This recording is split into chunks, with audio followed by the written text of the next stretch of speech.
help our youth the truth to know. In love and honesty, to grow and live in just and truth. Great love, delight, our time to build a nation where peace and justice shall reign, shall reign, shall reign, shall.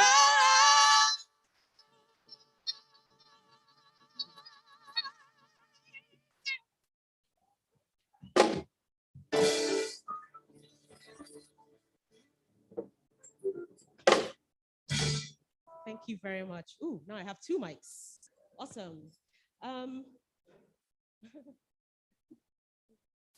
Wow. Okay, so I hope that sets the levels of energy that we expect from all of us today. DBN is doing something very different this year. Actually, two things. One, we couldn't control. We traditionally celebrate International Women's Day on the 8th of March. But this year, because of elections and because we wanted everyone to feel secure and show up, we decided to shift it out a bit. So this isn't the norm. But the second thing that we're doing this year is we are using a different medium and platform to pass across the same messages that we always have done as pertaining to women's empowerment. DBN takes gender and all gender issues super serious. It reflects in the products that we put out into the market, how we deal internally with our employees, who we say we are with our brand. And this is just one of the many things that we do every year to make that point. So this year, as opposed to a panel-led event, we have music and theater to pass across strong messaging around this theme. So I do hope we all have a fantastic time today. We have quite a few faces in the house this morning. And please, you will allow me to recognize a few of the people that are already here with us today. I seem to be deluged with mics this morning. I'm not quite sure. I'll stick with this one until I'm told otherwise. This morning, ladies and gentlemen, we would like to recognize the Honorable Minister of Finance, Budget and National Planning, Hajia Shamshuna Ahmed, represented by Mrs. Freya Bulus, Director, Gender Affairs. Thank you for joining us today. Thank you. We also have the Honorable Minister of Women's Affairs, Dame Pauline Talon, who is represented. I don't have a name yet, but I know that we have someone in the room. Once I get that name, we'll update. Please forgive me, but thank you for joining us. We have, of course, our keynote speaker, the CEO and founder of JNC International, Mrs. Claire Omashere. Thank you.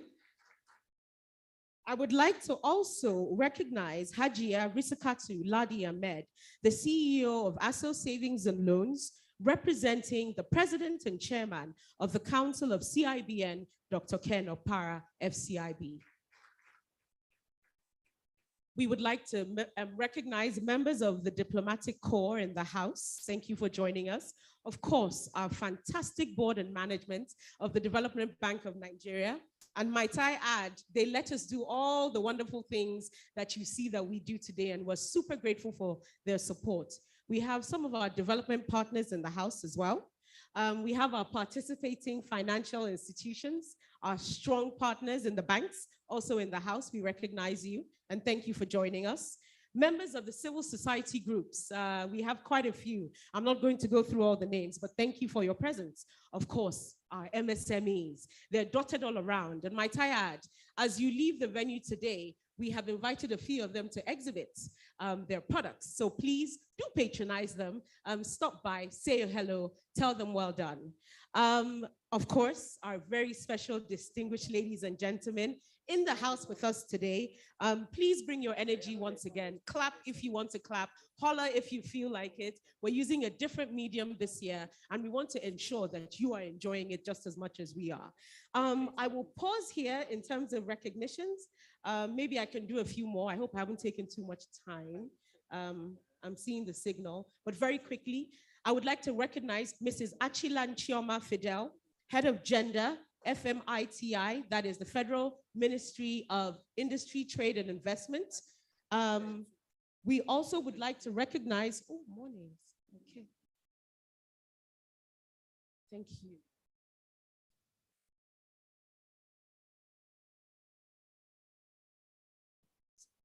Thank you. So,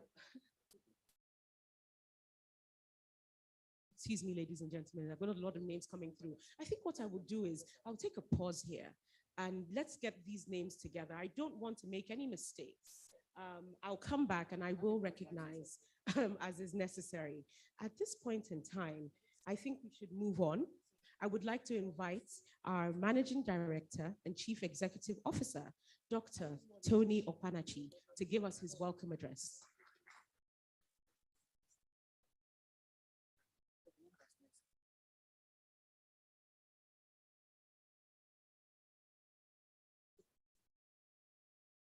Thank you very much, Olade. And again, let me join in apologizing for starting the program a bit late, and I will go straight, try to catch up with time. Straight to my speech. The Honorable Minister of Finance, Budget, and National Planning is heavily represented here. His representatives have been recognized. Honorable Minister of Women Affairs and Social Development is also ably represented and she's been recognized. Honorable Minister of State, Industry, Trade and Investment, our representative have also been acknowledged here. I also want to acknowledge and again, especially welcome the Chairman of the Dbn Bank of Nigeria, Dr. Shehu Yaya. And again, I can't stop recognizing our own dear Claire Omashe, the keynote speaker. Thank you for taking out to come here. Thank you. Distinguished guests, I like to stand on protocols, even if they're not fully established, but let's move on because in the interest of time.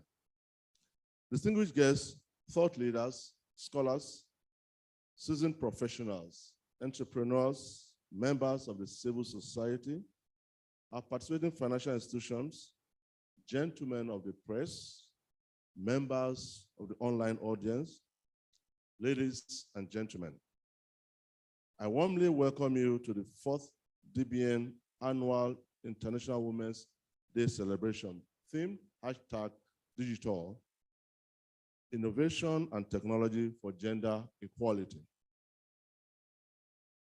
This global event recognizes and celebrates women who are championing the advancement of transformative technology and digital education.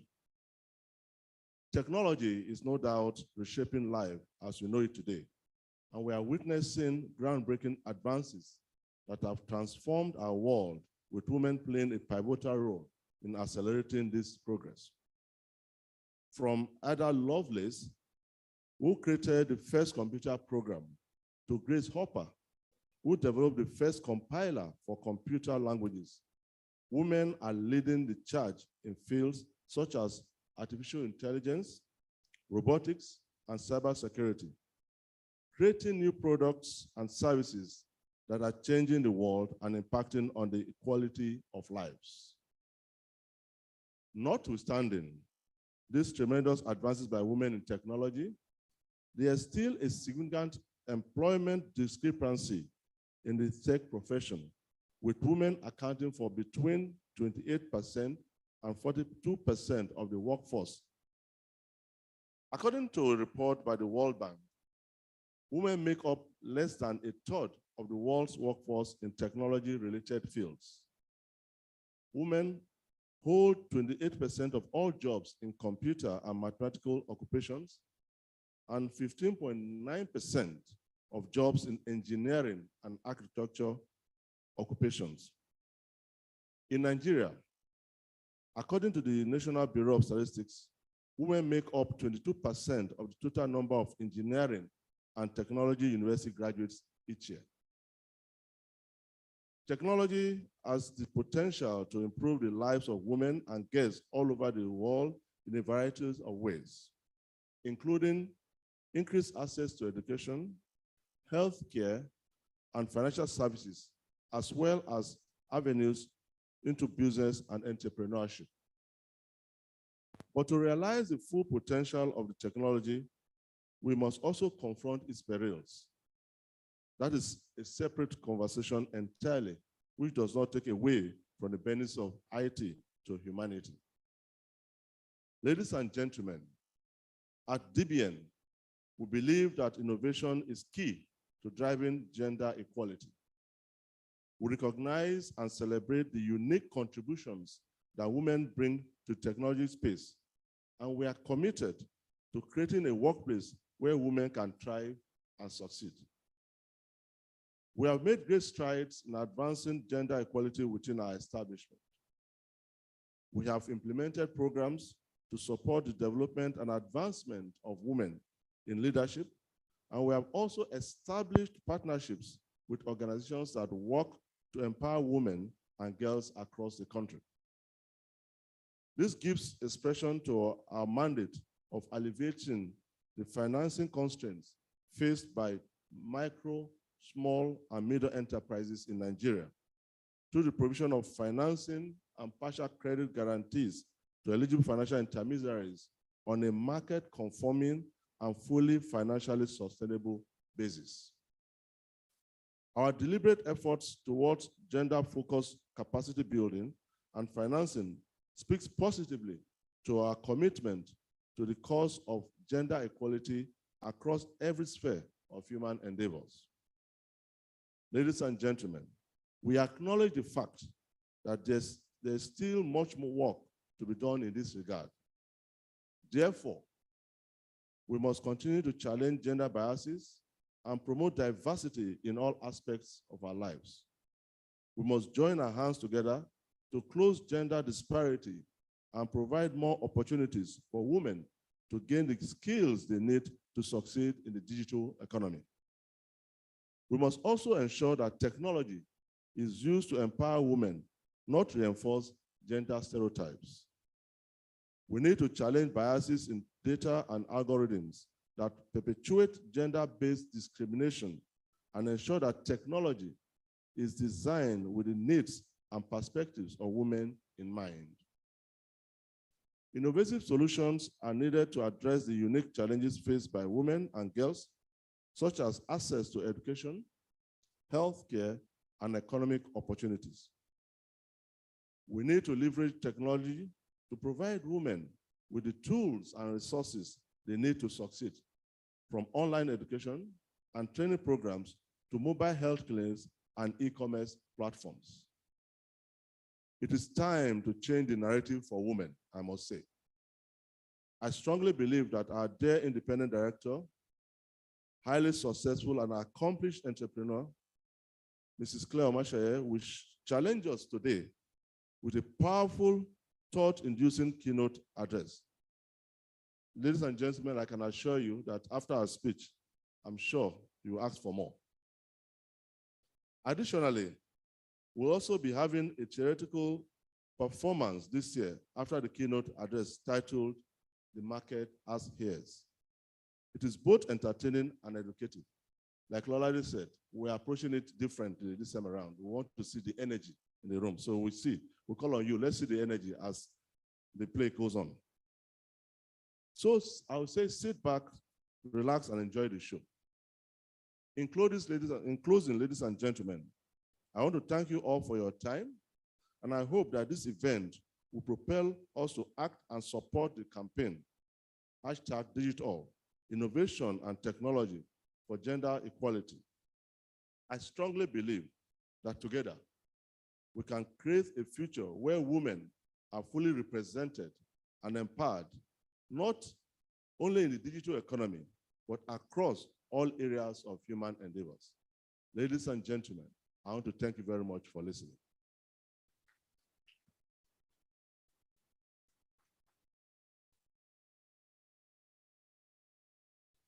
Thank you very much, sir. Another round of applause for our MD, please. So, ladies and gentlemen, I'm back. I have a few more recognitions to get through. Please indulge me. I would like to recognize Mrs. Olushola A. Dada, Director of Human Resource Management at the representing the Honorable Minister of Finance. Thank you, ma'am.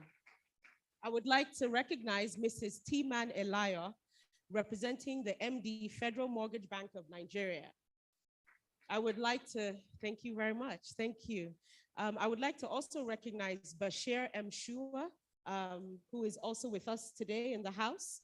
I would like to recognize the National Women Leader, Hajia Amina Kabir Mala, who is representing NASME in the House today. I would like to recognize Hajia Zainab Muazu, Head Human Resources, Ministry of Finance Incorporated. Thank you. I would like to recognize Oluwakemi Owonubi, Head Risk Management, also Ministry of Finance Incorporated. And I would like to also recognize Esther Omenka, Starcrest for Women in Africa Foundation in the building.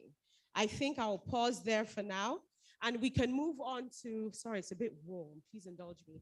I would like to move on to the next item on our agenda and invite the first goodwill message of the day from the Ministry of Women's Affairs. Thank you, ma'am.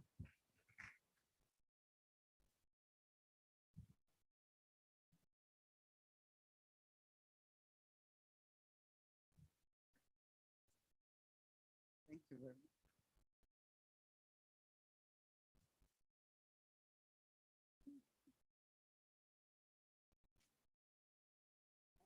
Thank you very much, the Managing Director and Chief Executive of the Development Bank of Nigeria, other dignitaries here present.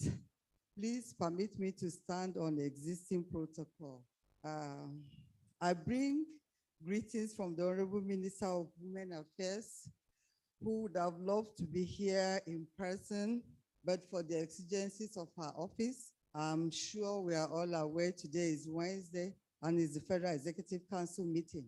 And she has mandated me to represent her and to read her goodwill message. So I will be reading the Honorable Minister's goodwill message to this occasion. She says, I'm most delighted to be part of this 4th edition of the Dbn International Women's Day celebration. The International Women's Day is observed annually to appreciate the efforts of women in socioeconomic development of the society. It is also a day organizations, big and small, come together to show women just how valuable they are in today's society. This explains my presence here to show solidarity to women in the Development Bank of Nigeria. The 2023 theme, Digit All, Innovation and Technology for Gender Equality, aligned with the priority theme for the just concluded 67th session of the Commission of the Status of Women held in New York, which is titled Innovation and Technological Change and Education in the Digital Age for Achieving Gender Equality and the Empowerment of All Women and Girls. The theme is expected to highlight the needs for inclusive and transformative technology and digital economy among women and girls. Bringing together women and other marginalized groups into technology results in more creative solutions and has greater potentials for innovations that meet women's needs and promote gender equality. Advancements in digital technology offer immense opportunities to address development and humanitarian challenges and to achieve the 2030 Sustainable Development Goals. Unfortunately, the opportunities of the digital revolution also presents a risk of perpetuating existing patterns of gender inequality as we currently experiencing with the new monetary policy as we go cashless. As good as the policy is, in the long run, the immediate concern is the growing inequalities, which are becoming increasingly evident in the context of digital skills and access to technologies, with women being left behind as the result of this digital gender divide. Typical examples are the rural or urban vegetable seller whose total goods are worth less than 2,000 and sells a unit for 100 naira, for instance. Assuming you buy 2,000 naira worth of vegetables from her, and she agrees for you to transfer the 2,000 to her, you are charged a transfer fee by the bank. When she is withdrawing it, she is further charged a fee, leading to the devaluation of her goods and loss of income. This explains why the average market woman does not believe in this cashless policy and remains resistant to accepting the change. What will you say of the POS operator who controls the economy? For want of cash, you want 5,000 and you have to pay close to 2,000 as charges. The need for inclusive and transformative technology and digital education is therefore crucial for a sustainable future. We must together find an easy way out of these growing inequalities, which have left women poorer. We must work together, creating access to the use of digital devices, internet, and content to mainstream women into the digital space. The Federal Ministry of Women Affairs, as the national machinery for the advancement of the rights and welfare of Nigerian children and women, including the vulnerable, recognizes partnership as key to accelerating industry-wide change and to remove the barriers to the advancement of women and girls in innovation, technology, and entrepreneurship. We remain ready to work with all partners and stakeholders. Together, we can attain a future where scientific progress is gender equal at its core, serving all for the benefit of all and drawing on talents of all. The poor performance of Nigerian women at the just concluded elections is an indication that we need to sustain our advocacy and change our strategies to ensure that more women are represented in the political process in national development. The case of Senator Benani in Adamawa State is one classical case we intend to pursue to a logical conclusion. At least one, for the first time, a female governor in Nigeria. Let me close by encouraging all the women in DBN to rise up to the opportunity offered by the management of the bank under the dynamic leadership of Dr. Tony Okwanachi to please excel. The saying goes, when a woman is empowered, the nation is empowered and the society at large is better off. Therefore, no woman, no nation. Thank you very much.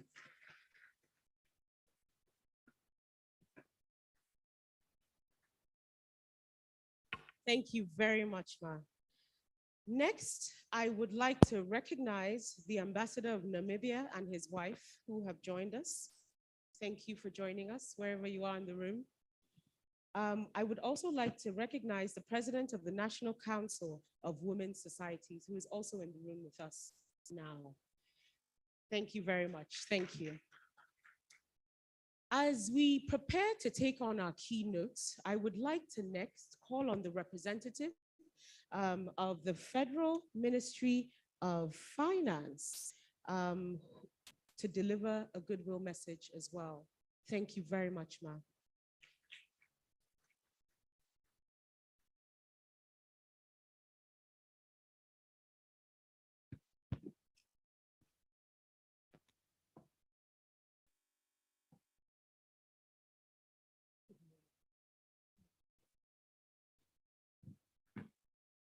Thank you.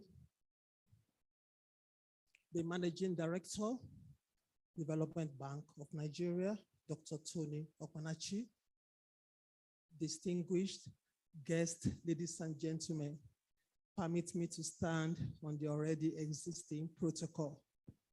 I bring you the warm greetings and of the Honorable Minister, Federal Ministry of Finance, Budget and National Planning, Dr. Mrs. Zainab Samsuna Ahmed, who would have loved to be here today personally, but who is unavoidably absent because of exigency of duty. But she has sent me to present a goodwill message. I read. Distinguished ladies and gentlemen, it gives me a great pleasure and honor to be part of this International Women's Day celebration, organized by the Development Bank of Nigeria. The theme of this year's celebration is not only thought-provoking, but well thought out, as it affords us another unique opportunity to critically assess all the progress that has been made and the challenges ahead for women. It is heartwarming to note that the Development Bank of Nigeria today is in the vanguard of creating sensitization, advocacy for women's rights and advancement. This is instructive because part of the mandate of the Development Bank of Nigeria is to ensure financial inclusion, especially for women, through access to credit and development of small businesses for our women. As the theme of this year's celebration suggests, Digital, Innovation and Technology for Gender Equality, #embrace equity. Digital divide has far-reaching consequences for women's economic, social, and political empowerment. Without access to technology, women cannot make the desired progress in our country. In this respect, we must seek for innovative solutions that can facilitate how to leverage technology to close the gender gap and empower women to have access to healthcare, information, financial services, education, and governance processes. Distinguished ladies and gentlemen, it is indeed gratifying to note that the commitment of this government to issues of women development and empowerment has remained legendary and commendable. Only recently, Mr. President inaugurated the High-Level Advisory Council on Women and National Women Economic Empowerment Policy Dialogue, whose major objective is to bridge the gender gap in our polity. This council and policy initiative are meant to broaden the social, political, and economic landscape for women development, and is expected to work with other critical stakeholders towards achieving sustainable development goal of gender equality between now and the year 2030. These and other policies and programs of government are indeed a testament of the unwavering commitment of government to dramatically change the narratives of women backwardness and bring them to reckoning in every facet of government, of governance and leadership in the country. Furthermore, we need to commend our president, Muhammadu Buhari, because more than any other administration, Mr. President has placed high premium on promoting women's inclusiveness in national development, as demonstrated with the appointment of women into key portfolios in this administration. It is worthy to mention that the Minister of Women Affairs, the Minister of Finance, Budget and National Planning, Minister of Women Affairs, Minister of Humanitarian Affairs, Disaster Management and Social Development, Minister of State for Trade and Investment, Minister of State for Environment, Minister of State for Transport, Minister of State for the FCT, and even the head of the Civil Service of the Federation, and other strategic government agencies and parastatals are all positioned where women are holding sway and performing excellently in terms of providing quality services for the citizens and making progress for the country. Distinguished ladies and gentlemen, considering the fact that women bear the brunt of social crisis in the country, It is on record that Mr. President also has set up an historic social intervention program, which is principally aimed at addressing the needs of our most vulnerable women, and which also requires the Development Bank of Nigeria to reserve a percentage of the SME funds exclusively for women. Going forward, we must build on the milestone and move the gender balance to the next level by ensuring equal participation of women in governance. Today, as we celebrate the International Women's Day by the Development Bank of Nigeria, a day dedicated to celebrating the achievements of women and advocacy for gender equality, we must also recognize the tremendous contributions women have made to our society and the challenges they face. It is a thing of pride to say that we have broken down barriers and shattered glass ceilings in every field, from politics to science and art. But despite our incredible achievement, women continue to face discrimination, inequality, and violence. Distinguished guests, therefore, this opportunity is a wake-up call to all and sundry to continue to work together to ensure women's participation and gender equality in the developmental process and in technology and science. We must also work to eliminate the gender pay gap, support women entrepreneurs and business owners. We must ensure that every woman has the opportunity to fulfill her potential and achieve her dreams. It has been established that inclusion of women in leadership has contributed significantly to economic growth and stability in any nation. Therefore, development is incomplete without the participation and contribution of women. On this note, I want to sincerely thank the board of management of the Development Bank of Nigeria for this laudable initiative, and I urge you to continue on this path for the good of our women and for the progress of our nation. Thank you for your attention, and God bless the Nigerian women.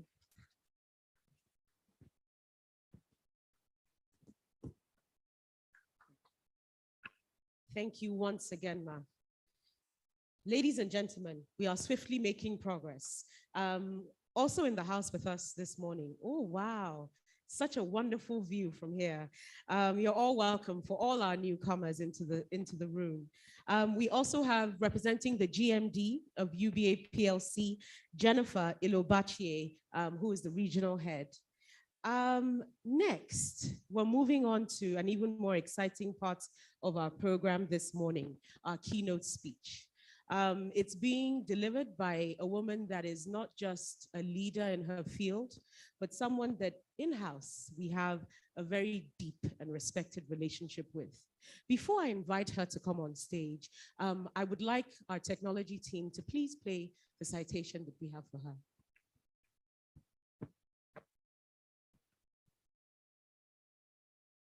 Mrs. Claire Masher.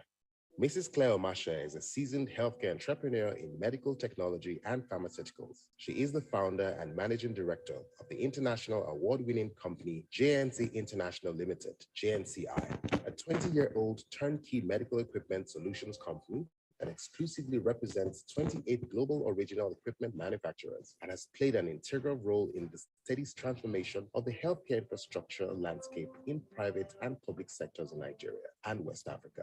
She is also the founder and chairman of Vaxifarm Limited, a wholesale cold chain vaccine and pharmaceutical distribution firm that she founded in 1999.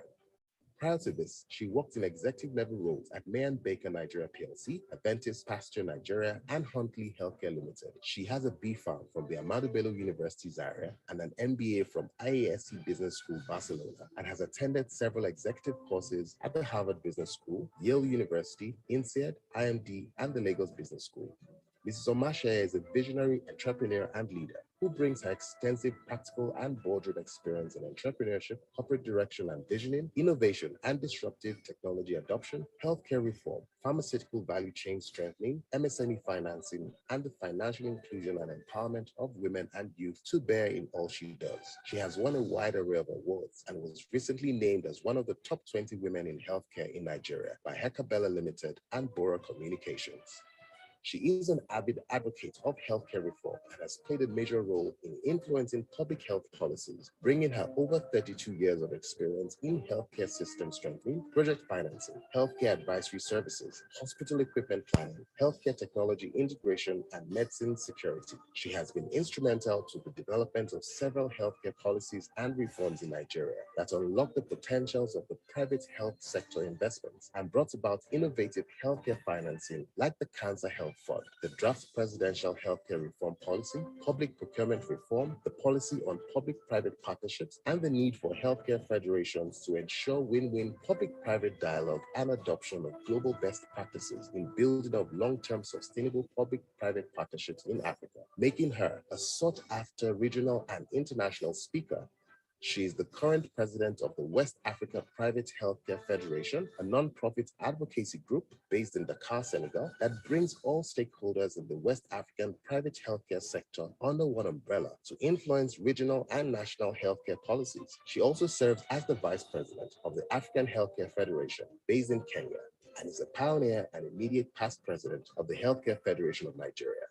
She is a fellow of the Society for Corporate Governance Nigeria, fellow Pharmaceutical Society of Nigeria, fellow the Nigerian Academy of Pharmacy, an honorary fellow of the West African College of Surgeons, and a senior fellow of the Nigerian Leadership Academy, an associate member of the Pediatrics Association of Nigeria, an association of radiologists in Nigeria, and a member of WISCA, Women in Successful Careers. She sits on the board of several reputable organizations as an independent director of the Development Bank of Nigeria, independent director of Better Glass PLC, chairman of Leap Africa, director Aspire Coronation Trust, and is a member of the governing council of Pan Atlantic University and its prestigious Lagos Business School.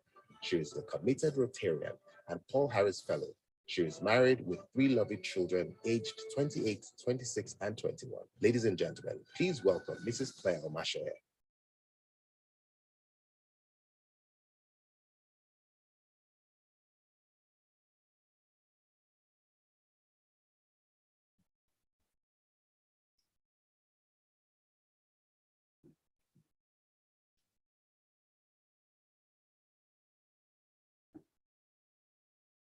Good morning, ladies and gentlemen. What a lovely view from here, I must say. And I think the room is very bright because I can see the number of beautiful, gorgeous women in the room, and the men are in minority. So happy Women's Day to every single one of us, and to the men in the room, happy Women's Day. The chairman of the Development Bank of Nigeria, Dr. Shehu Yahaya, the managing director of the Development Bank of Nigeria, Mr. Tony, Doctor, our dear MD, Tony Opanachi, fellow directors of the Development Bank of Nigeria, the distinguished representatives of the Minister, Honorable Minister of Finance, Honorable Minister of Women Affairs, distinguished personalities in the room, ladies and gentlemen, gentlemen of the press.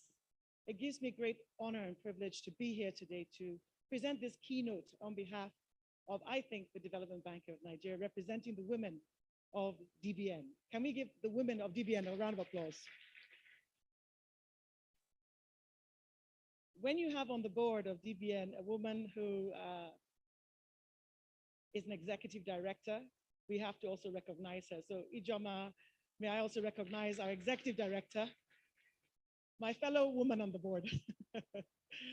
Now, today I will not be speaking as an INED of DBN, but as an entrepreneur. And I hope when I step down next year, a potential client of DBN, when there's no conflict of interest. So I've been asked today to share my story in how, will I say, I became an entrepreneur and the challenges and opportunities of being an entrepreneur and navigating from some of those lessons that I've learned on the way. And I do hope that I'll be able to share that story with you. For those of you that heard the long resume, I'm so sorry about that. Um, you can see that I spent quite a lot of years, 14 years, in the private sector, multinational space. And then at some stage, I pivoted, or I say I took the plunge into entrepreneurship. What I that it wasn't planned. So I am actually an accidental entrepreneur. But having said that, there was nothing accidental in what I'm doing or what I want to do. Now, I'm going to start a little bit by giving you some background about myself, because some people say,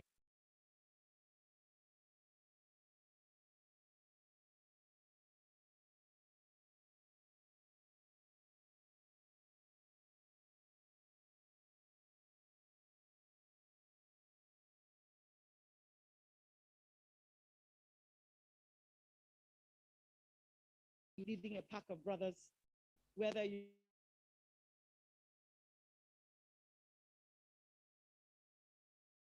entrepreneurship is a different gift. But I think it's innate in Nigerians that we are actually very entrepreneurial, where we have almost 90% of our economy run by MSMEs. But having said that, it is a tough journey. Can I have a show of hands of the number of entrepreneurs in the room? I will congratulate you. A round of applause for these incredible women and men, because it is indeed a journey, an easy one. But having said that, very fulfilling impact that you're able to do as you go along. So I'm going to give you a bit of a story first to start off with. So last week, I was sitting at the dining table with my father. He's 84 years old. And he said to me, you know what, I just look at you and I marvel. And I said, why? And he said, I never thought in my wildest dreams that my daughter would be doing what you're doing right now. He thought I'd be in one cushy job in a corner office, you know, going to work every day, 9 to 5, and not taking in quote what he calls the headache that I go through on a daily basis. But he says what he takes solace in what I'm doing because he sees that I love it, that I'm passionate about what I do. And that is what differentiates just being a worker and being an entrepreneur. There's a dose of passion that each of us has to solve a problem and to create a solution. And that gives us an opportunity. So my background, as you can probably see, I am of a mixed race origin. I am as Nigerian as it can be. But my dear mother, who I'll put on the screen shortly, is Australian. And the Australian blood plus a bit of Igbo blood plus growing up in Kano and is a great combination for entrepreneurship, I must say. I think my mom taught me a lot of resilience. Being the only child, coming to Nigeria, you know, come to no light, no water, and all of those things that she went through, and be resilient to say, I'm going to stand by this man and go through it. I guess I got some of those her genes. But more importantly at that, I think I've always been a busy bee. I couldn't sit still. I always needed to do something. So to just go back a little bit, because of my origin, I grew up in England and then Canada and then came to Nigeria. And at some stage, I went to Kazaure. I also went to St. Louis. And then I ended up in Zaria. And my parents wanted to pull me out of school in Zaria. And I decided from a long time that I loved Nigeria and I was going to stay back. So I was the only sibling in my family that stayed back. And that choice was deliberate. And I think if you see the opportunities in our country today, I don't think I did wrong in making that choice. So those that are jackpying, I'm sorry for them. Nigeria is the place. No regrets. The second thing I think for me is that it's, you know, I, as a child, was doing things that I didn't realize were entrepreneurial. And it's only recently in the last few months that I connected the dots. I don't know if you've ever been to Canada, but if you know Canada, Canada is known for cold weather and cold, you know, really bad snow. So I would do everything to make an extra buck in those days. I would dig up my back garden, create a winter wonderland. People would pay me money to come and use my winter wonderland. And I think, you know, bottle collecting during the summer to help recycling. These were things that prepared you for the real world, which is hard work. And I think that was one of the things I did not realize how hard I'd have to work. I thought I was going to be my own boss. I'd have time on my hands. And, you know, the rest was hunky-dory. Unfortunately, entrepreneurs in the room, you know that's not the truth. That's very far from that. So my early career, I spent 14 years working for multinationals. But my first 2 years of my career, I'm a pharmacist. So I had to do what was called internship and then NYSC. And I had 2 jobs from day one. So I'd work from 8 to 4 and then 5 to 9. And I was so curious. I wanted to know what was going on. And I kept on doing that. So my work ethic, and you will see that the work ethic of an entrepreneur is one that you don't sleep, that you're working, and no matter how much, how the systems and processes that you put in place, if you're meticulous, it's quite difficult. So for me, my parents were my role models, and I think I got some resilience from them. And I think those are some of the traits: the passion, the resilience, the hard work. Those are traits that everybody that wants to be an entrepreneur has. And if you're a woman, there's an added benefit that you're also frugal with money. And therefore, most of the bankers in the room will say, lending to money, your money is definitely much safer. I won't say to who else, but you know what. So I worked for 14 years for multinationals. And at some stage in my final job as the country manager for Huntley Healthcare, I sat back and I said, I am not solving solutions here. I'm not solving problems. I'm not providing solutions. There's so much that needs to be done. And that's the big issue with an entrepreneur, that there must be a problem or an opportunity that we have to either solve or take advantage of that is a win-win situation. So I would say I benefited from a bit of luck. And so luck met with opportunity brought me to this level we're in today. When I first came into this marketplace in healthcare, there was a lot of equipment dumping all around. People were just getting contracts and dumping equipment, and nobody was really interested in the fact that we needed to make good outcomes. I came into an industry that was rapidly changing, and there was so much more that needed to be done. We had, and we still have, some of the worst under 5 mortality in the world, the worst maternal mortality in the world, second worst. We are responsible for about 10% of the global disease burden. Meanwhile, we're only 1% of the world's population. Now, all of this sounds negative, but another thing for the entrepreneurs is that we are positive thinkers. We always see opportunity where there are challenges. And for every time I see these negative statistics about our country, there is an opportunity. Dilapidated infrastructure means what? Infrastructure.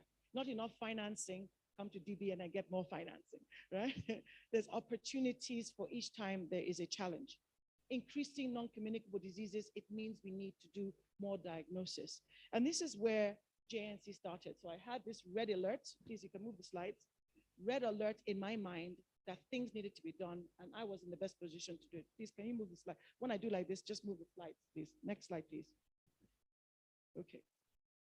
Now, on top of that, we had brain drain, then patient drain, over $1 billion annually that were leaving the country.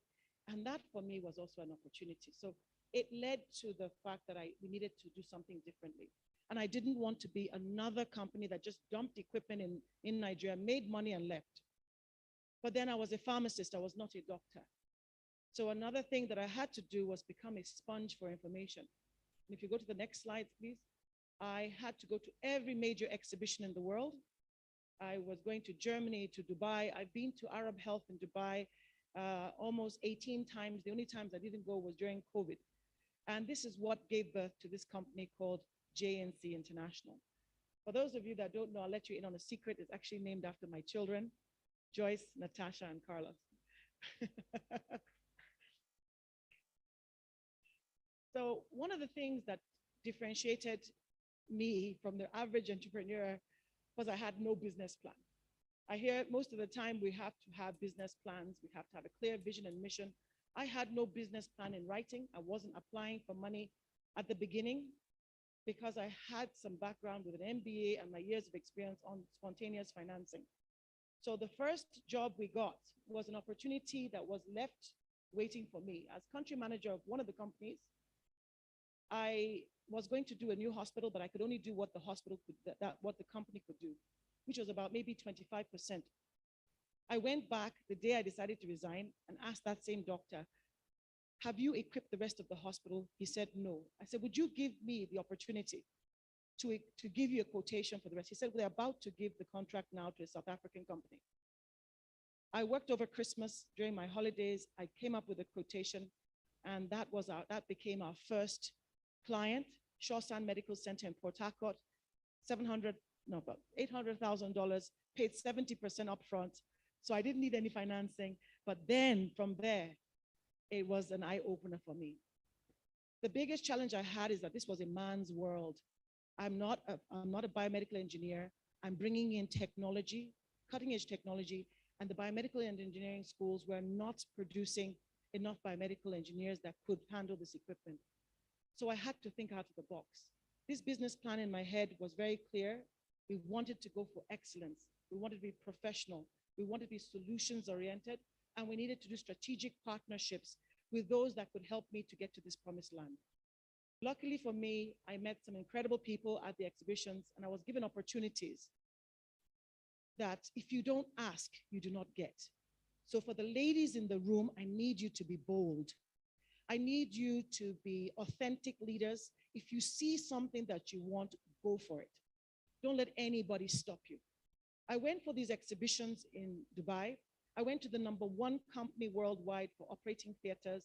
I went to the stand every single day. I was intimidated the first day, second day. By the last day, I asked them for brochures, and one lady came up to me and said, "Look, I've been noticing you've been coming every day. What is it that you do?" And I said, "I just started a new company, and I love what you're doing." She said, "Do you want to have the distributorship?" I said, "Sorry?" I said, "Yes." She said, "I'm going to make you your distributor. I can see in you potential. You're going to go places. You're going to do this. You're going to go on that." So what is the learning lesson from this? You have to know that learning is a continuum. You have to go out there, ask for things, make yourself present, and network. Unlike the male counterparts, women do not know how to network properly. We don't go to the bars, we don't go to golf courses, we don't go to some of the other places that men go to. We're in the home immediately after work. So we have to find opportunities to be able to network and build this incredible base, and go to exhibitions, go to conferences as you are here today. I dare all of you to leave this room with 10 people's cards. If you leave this event today and you don't have 10 people's cards, you have failed as an entrepreneur. You must get Dr. Tony's card, you must get Dr. Shehu's card, and get Jama's card. That is a challenge to you. They don't have cards, go and send for them. But that is part of the responsibility, because you cannot be an entrepreneur without having a network, without having people that you can call on and call special favors. You also must have a very clear vision and mission. Now, initially that was in my head, but as you structure your company, what you do in the first 2 to 3 years is not sustainable in the long term. So if you want to build a sustainable, resilient business, you must put clear structures in place. Now, at the beginning of the business, we're only 5 people. I couldn't afford very senior people, chartered accountants, or anybody like that at the beginning. But as you grow, you clearly know that I knew I wanted to set up a global company. And what do I mean by a global company? A company that has global best practices, but acts locally. And when you do the right thing, keep your hands clean, your heart in a good place, you will attract the right kind of talent. Your challenge will be how to retain the talent that you attract. Yes, yeah. So today, JNC is, I won't call it a total household name, but in the pharmaceutical and the healthcare industry, we're very well known, and we're known for excellence, but it's not an easy position to have. And I just want to share with you some of those challenging and rude awakenings that I had as an individual. First and foremost, I think, is as you grow, your business, whatever it is that brought you to level 1, 2, like the first couple of years, is not the kind of money you need going forward. So you need to be able to make the right choices. And one of the best choices that you need to make is your choice of bank. Who are you partnering with? Do they understand your business first? Are they banking MSMEs? If they're not an MSME bank, you don't belong there. They need to understand that the way you bank a big multinational is not the way they bank an MSME. Our needs are different. Our collateral requirements are different. Our interest rates are different. Okay, so for us, we grew today because of 2 banks, and I'm going to mention the name. In the early stages, there was a bank called Oceanic Bank, Mrs. Ibru, that was very instrumental to just believing in another woman and the power of another woman believing in another woman.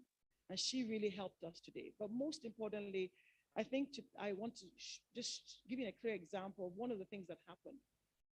As you're growing, you start with a small base, but we needed to think big and to be able to scale. And to be able to do that, you have to pivot. You can't pivot without access to capital, without human resources, and without your bank. So we were looking for a new head office. We needed to have a showroom where we could show and demonstrate to our clients what their hospitals could look like. We called it a showroom, but most of our clients call it a vision center, a place that they could achieve their own vision. And I had looked at a particular building, and I got to this building, and the man there told me, his name is Jafar, and he's still with us today. He said to me, Madam, I would like you to get this building, but somebody's about to pay. And they're going to pay the check on Monday. I heard them speaking. He was speaking Hausa to me. I didn't have the money for that building. But I did what you call a check of faith. And I paid forward. I wrote that check. I called his estate agent. It was a lot of money. And I called my bank manager, who today is the MD, Group MD of Access Bank, Mr. Roosevelt Ogona. But then he wasn't an executive director at MD. And I said, Roosevelt, I'm going to write a check. I've written a check. This is about. I've written a check for XYZ. And you're going to clear it. He said, I am. I said, yes. I said, how much do you have in the bank? I told him. It was probably just under 50%. How do you want to pay the rest, Claire? I explained exactly. He said, consider it done. We'll get it done. Okay? Now, I'm sure he doesn't realize this. One day, I don't know whether you ever see this, I will remind him that JNCI is where we are today because we had people who believed in us, people that gave us opportunities.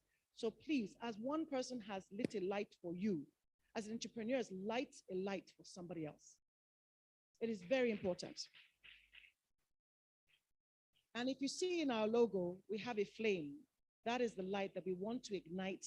We want to take on healthcare and change the narrative from our own way. So yes, we are a capitalist company. We are for profit, but in doing so, impact is very important to us. And once you do the right thing and you make impact and make a difference, the money will flow. That's one of the things I can assure you of. Now, there were three things that kept us on the go. Please, can I have the next slide? 3 main goals with some arrows on it. Every company or every hospital or every client wants to do 3 things. And that's they want to increase the quality, they want to be able to reduce their costs, and they want sustainability. All of these 3 things come at a very high price. And as an entrepreneur, you are also struggling to do the same, but the hospitals that you're working with are wanting you to do the same thing. So these were ethos for us, and we couldn't do this with a small team of 5, then 20. Next slide, please. We had to build a formidable team and build the structures in place. So what you can see, this is an early team of about 10 years ago. That was the team then. And yes, we hired 2 expatriates to be our heads of technical services. In the beginning, we were relying on South Africans to provide the after-sales service to us.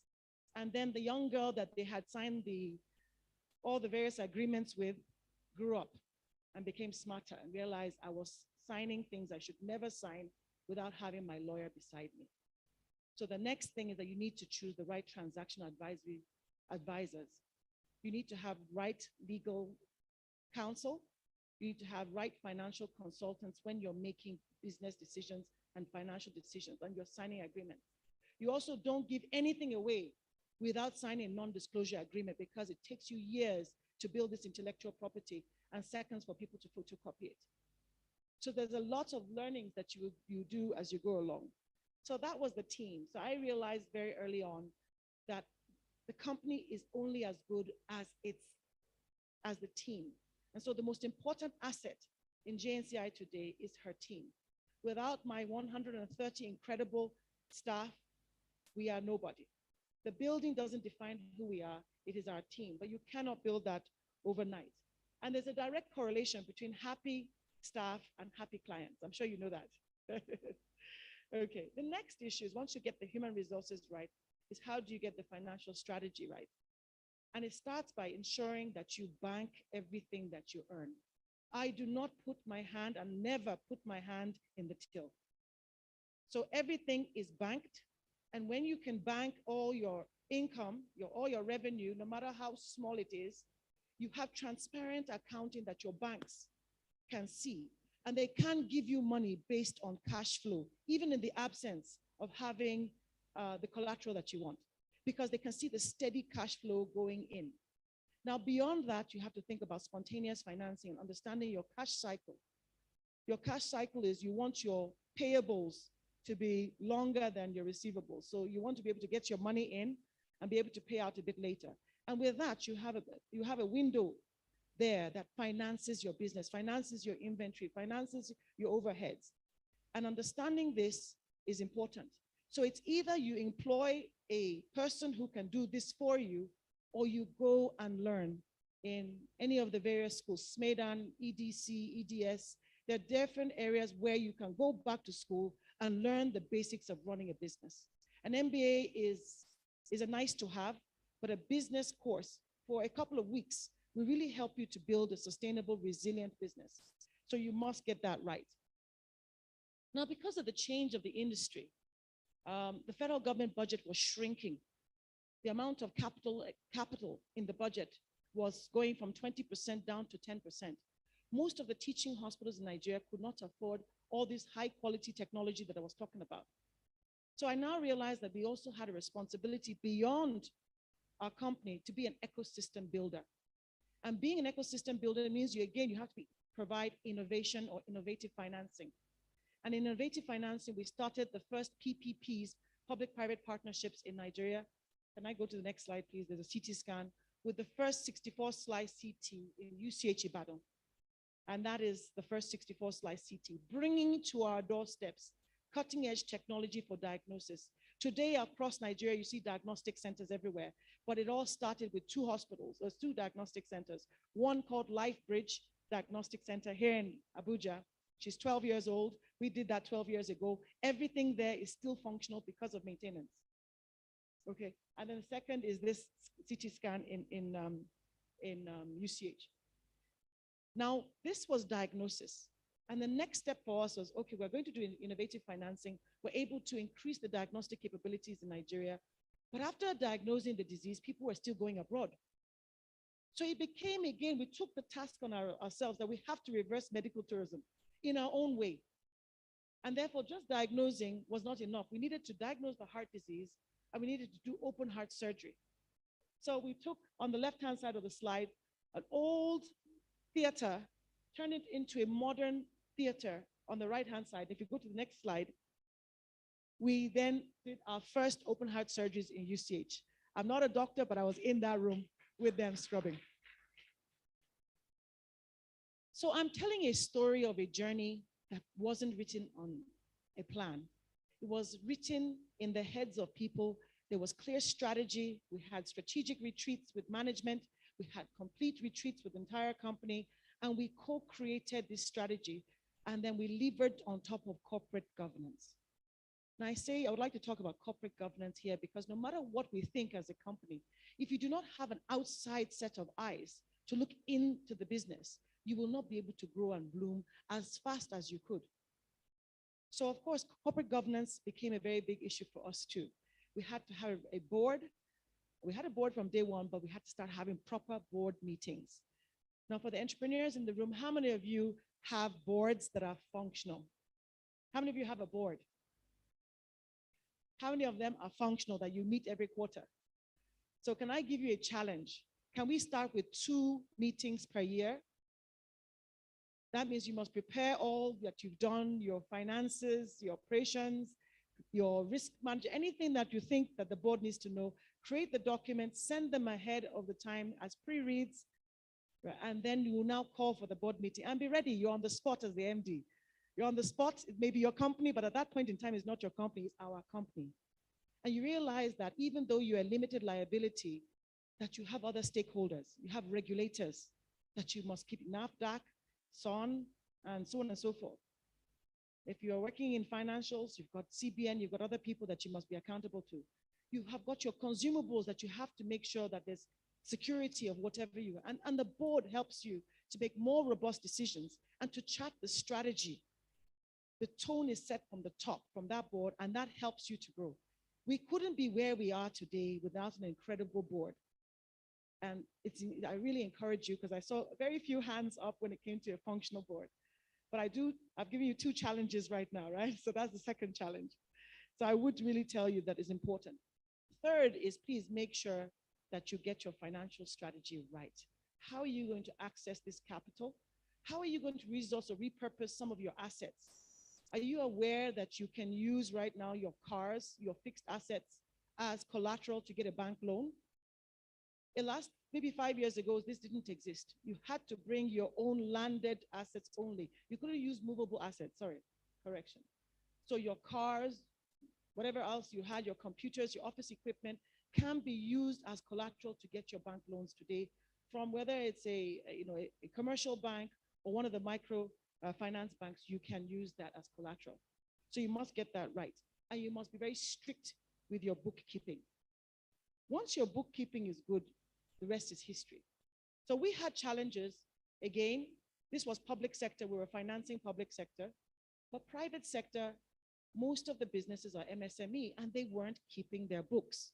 So when we go to the banks to get them financed, the banks will look at their books, but please don't quote me, but there were 2 sets of books, one in Oga's pocket and the one for the company. So you see that there's a lot of revenue and turnover, but it's not being recognized in the company account because I think people are trying to avoid maybe tax or something else. Now, tax is the least of your problems. You really need the accountability and the probity, and I think that's something that you need to think about. Next issue is project management. Now, as an entrepreneur, it is a project at the beginning, but as you're growing, there are many projects. You have to learn new skill sets, and therefore you must invest in yourself. You must go for courses that will help you with negotiation. I say to people that if you're not at the table when decisions are made, then you're on the menu. Please don't be on the menu. You only get in life the things that you negotiate, not what you deserve.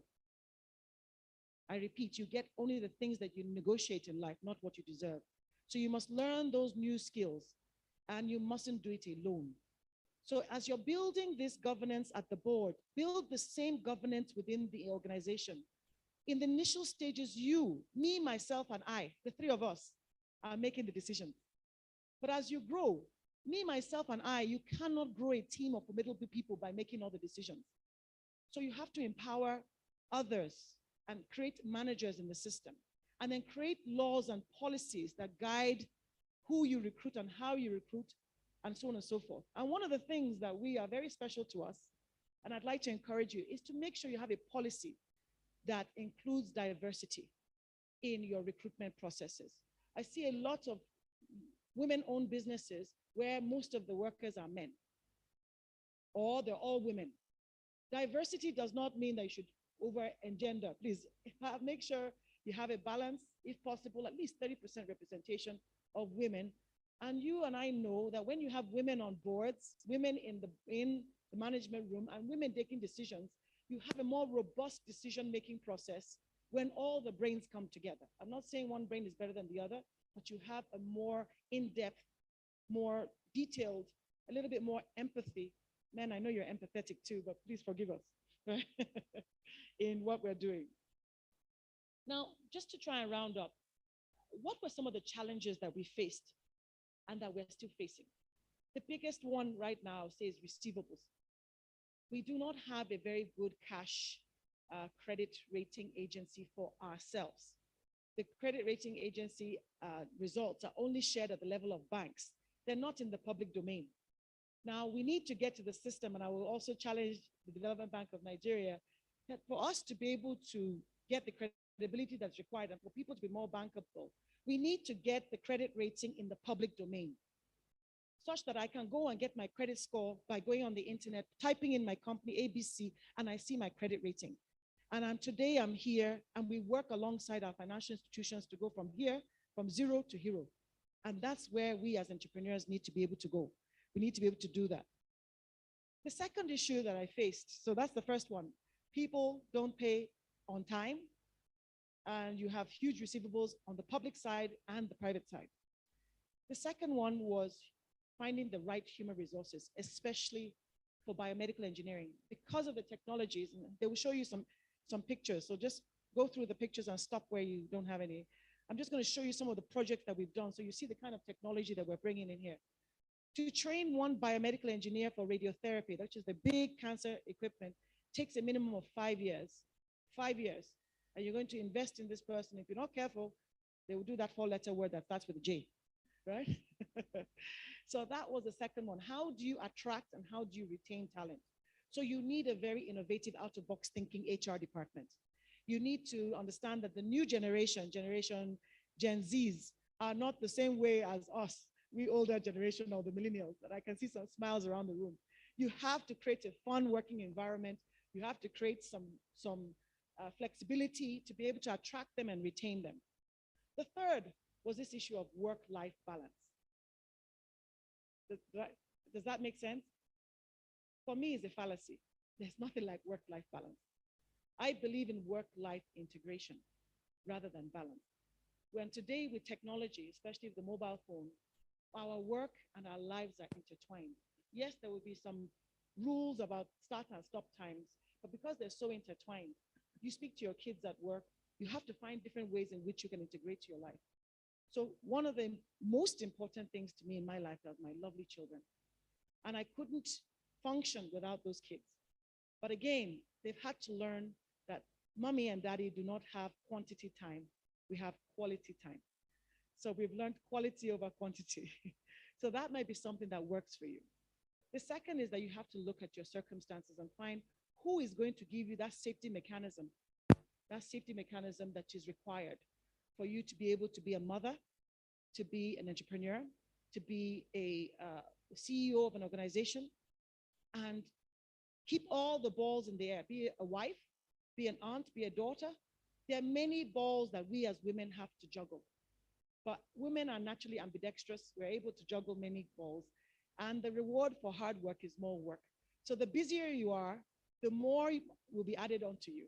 And that also takes us to the next level of volunteering, but we'll come to that. The fourth is getting the right advisory services, getting the right kind of lawyer that is affordable, the right kind of financial institution that can support you, and making sure that your books get audited. Books that are not audited does not help you to be able to scale. And these are things that we have seen are very, very important to that. I've challenged the women already in the room about networking. Develop yourself. How many of you have read a book in the last 1 month? Nice. A round of applause for the women in the room. For the men in the room, how many of you have read a book in the last 1 month? Okay, so we're balanced, equity here. Great. So reading and reading widely has worked and works for everyone. So in building an incredible management team, you must encourage everybody across the organization to read on their subject matter, but also read widely. It also helps you when you are trying to network. Then the final point, I won't talk too much about this because it's a public forum, is how do you manage the issues that surround ethics in our country? How do you do business with your hands clean, walk through the door, and learn to say no? We have had to say no almost on a monthly basis. We have been penalized and taken bruises in trying to do the right thing. We've had our licenses taken away from us in the port because somebody says we imported doors and it's contraband, and meanwhile it was a door of an autoclave. So it's like you're importing a fridge and they say the door is separate. And I should pay 4 million naira to do it, or I can give him 1 million naira and he will forget it. You know, we face this every day, and in the last 3 to 4 years, it has been the worst I've ever seen. It has been really bad. Now, how do you run an ethical, above board business and people know you for it and build a reputation for it? You're going to take losses. You're going to lose a lot of potential juicy contracts. But in doing so, you sleep well at night. So ladies and men in the room, I would encourage you. Don't join the bandwagon. Be above board. Do the right thing. Keep your hands clean, your heart pure, and the Lord will do the rest for you.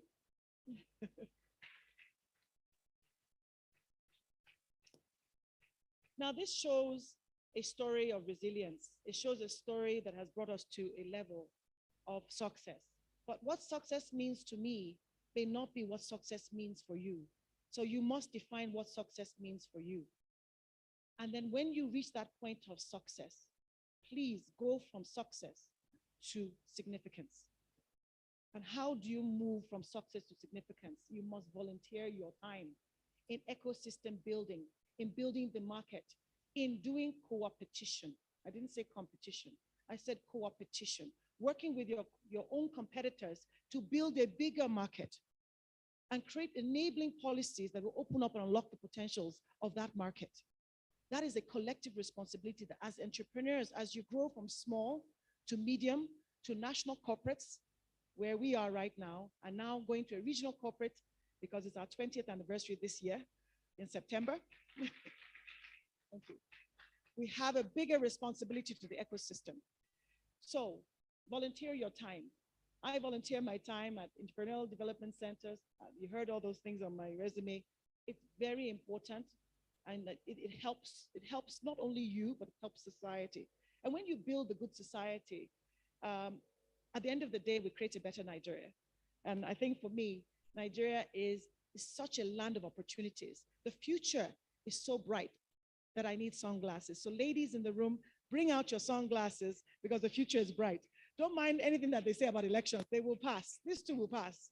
And we'll move on. But take advantage of all the challenges, find solutions, juggle more balls in the air because, as you know, when people are busy, they give you even more work. I'd rather give a busy person more work than somebody who's jobless.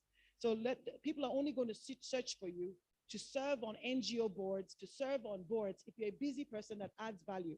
So please don't just think myopically, think big, scale your business, and take some of these nuggets that I've given you here to be able to go to the next level. My final points will be on what we're doing to ensure that we have equity within JNCI. And so we have policies that are very gender friendly. We're starting a program right now that gets more of our middle managers to be management ready and our existing managers to be board ready. So female board ready, not only for our boards, but for some of the subsidiaries that we're setting up. We want to be able to have executive directors from within the company.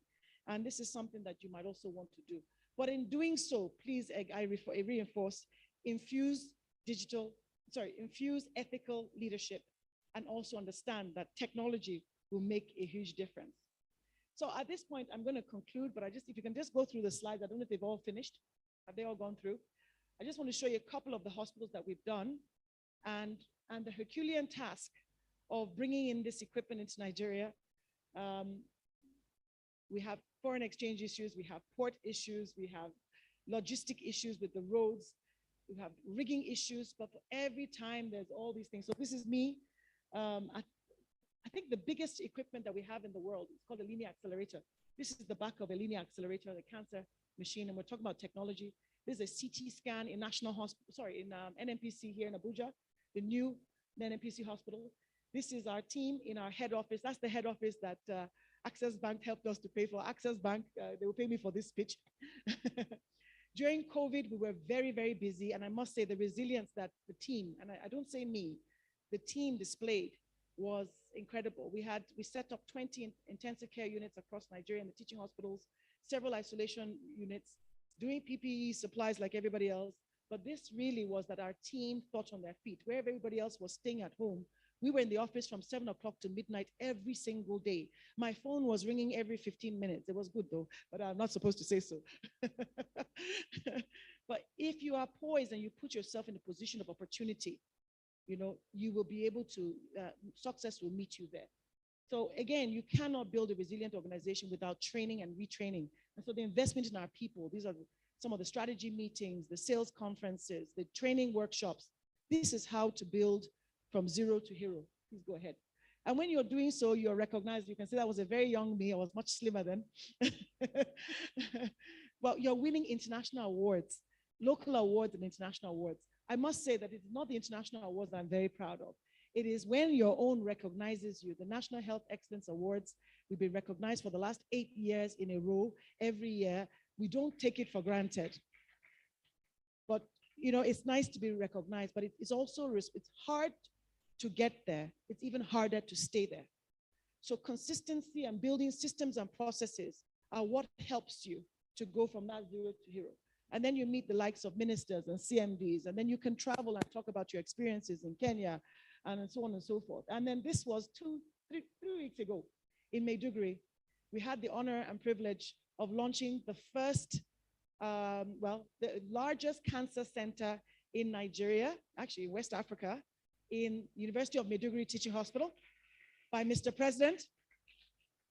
And they have 2 linear accelerators that are the highest in West Africa, second in sub-Saharan Africa, and the first in Nigeria, or the second one. So this is really resilient. And why am I sharing these pictures? Because this speaks volume. Next slide. This really shows what it is when you're able to put in structure, where you're able to have your vision, bottle your passion, the passion that sometimes you hear me say, you bottle that passion and give a dose to your team on a daily basis, weekly basis, and then you recreate yourself that whether you're in the office or not, it is running as a proper systems and processes. Again, I'm just leaving here some things that you have to embrace uncertainty. As an entrepreneur, the uncertainty we had during COVID was a big leap for us on our revenue. The challenge is the revenue that we got, which was 3 times our turnover.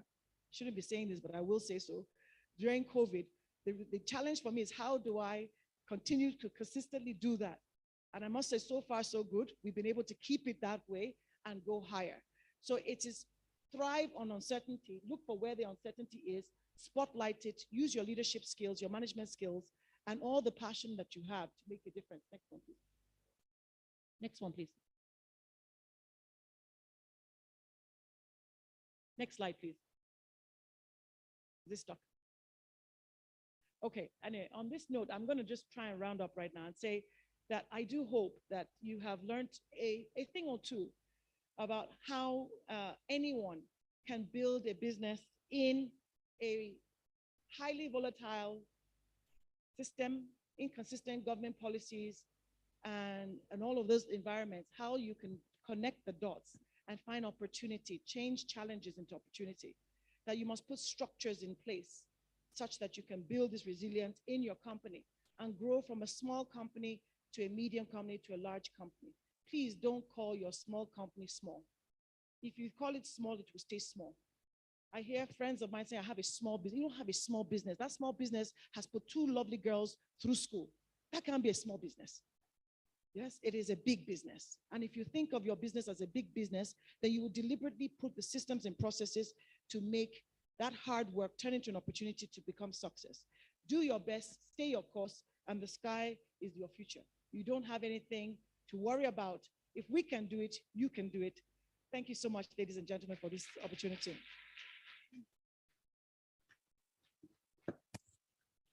God bless you.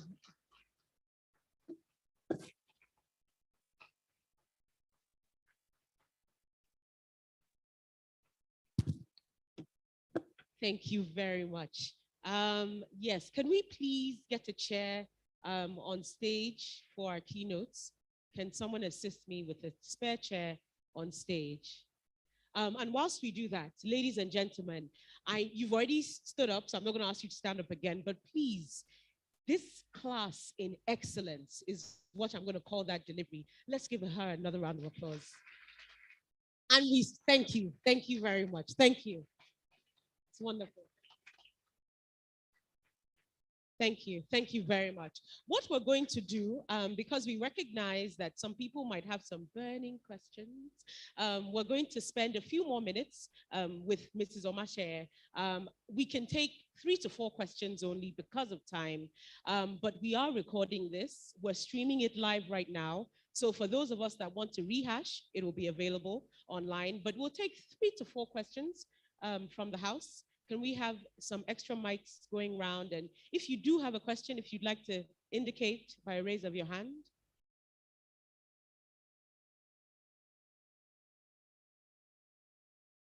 Thank you. So we've got 2 hands over there, a third in that corner. So 2 and 1 there. Oh, 1 right in front here. Oh, okay. So I think we have our 4. Can we get a mic? So can you please leave your hands up so we can identify you? Sorry, there's someone right there. We'll start there. And we have 2 on this side, 1 on this side. I think 1 in that corner.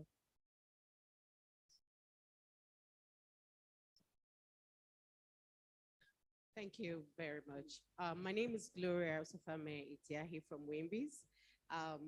While you were speaking, you mentioned a check that you had to write to Access Bank. And then you also mentioned that you did not have all the resources as at the time you were writing, and then haven't written the check, and then you made a call. But you did not mention to us, I want to believe that maybe it's personal, but if you can give us one word to which you had a strategy behind the curtains to deliver and be able to pay back your loans. Thank you.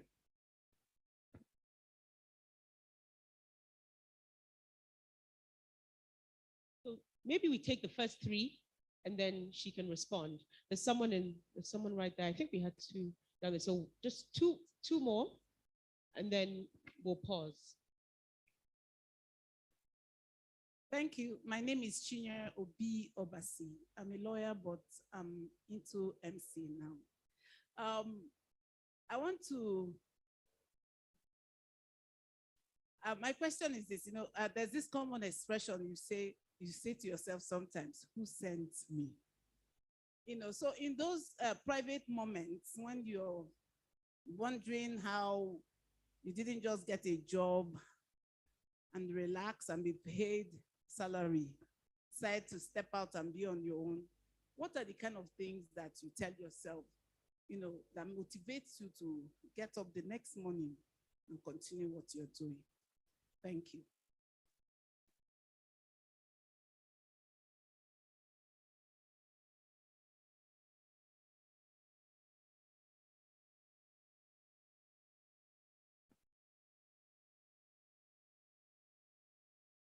Good afternoon, ma'am.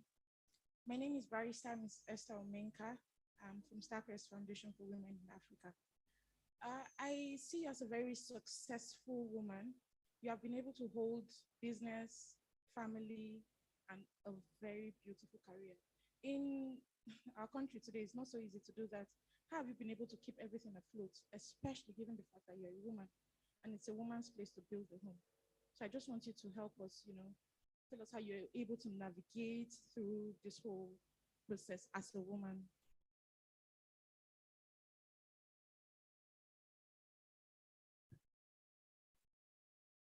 So thank you very much, ladies, for those incredible questions. I'll try and attempt to answer all three. The first question from the lady from WIMBIZ, how did I make that call and be able to back it up? So obviously it wasn't just a check of faith alone, there was more to it. First and foremost, as I said earlier, when you bank all your money, the bank can see your cash flows. So they see what comes into your account on a monthly basis, on a weekly basis, on a daily basis. And they can, based on that, extrapolate what you can afford going forward. And then they will determine the tenure of that loan they're going to give you. They're not going to give you a loan for 6 months or a tenure of 3 months. They will give you a tenure that you can truly afford. But beyond that, we also had new projects. So I had a very good list of my funnel. So those of you in sales, you need to look at your funnel. What are the potential businesses that you want to close? What is the probability of you closing them? Is it 90%? How much of it is cash? What are you getting up front? So they know how much they can take. So again, sharing your business and what your plans are. I have regular meetings with my bank.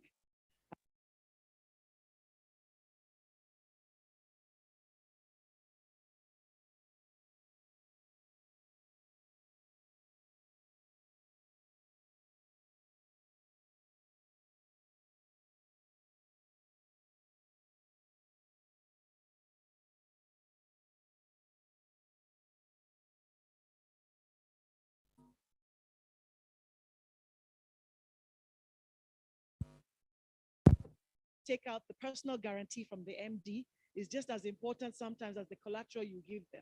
Because again, you put your personal net worth and when you can sign a statement of personal net worth and put that down as a personal guarantee, it's bankable. For those of you that have a professional degree like a doctor or a pharmacist, you can, again, think of putting a number on that license because you don't have your license, you can't practice. But you have to work with a bank that has built your track record over time and build a bank that trusts you, and you also build that relationship with them. And the last one is receive a clear schedule of your receivables and the likelihood of when they will fall due and what percentage of those receivables you can give to the bank. The more transparent you are with your bank and open, the more they will trust you and they will bend over backwards to get board approvals or credit control approvals. The challenge usually is the risk guys. I know we have a few risk men in the room. They have very high standards and they go everything by the book. But then it's your banking office, your bank manager that makes a business case, does the credits for you. When they do the credit for you, the rest is history. It's getting tougher, it's harder, but then they're doing what they call risk-based financing right now, risk-based costing. So you're going to pay some of the risk in the interest rate you pay. And the lower your interest rate, the less risk they're taking. The higher the risk, the more the interest rate is. I hope that answers your question. Okay. So the second question is to Chair. She said the question of who sent you. Do I have that question? First, you cannot be an entrepreneur in Nigeria without asking yourself that question, who sent me? Why am I doing what I'm doing? Well, let me get a job, let them pay me salary, please. Me, I'm tired, right? It happens from time to time. My staff must never hear this. I'm sure they're online. But you have a moment of reckoning from time to time.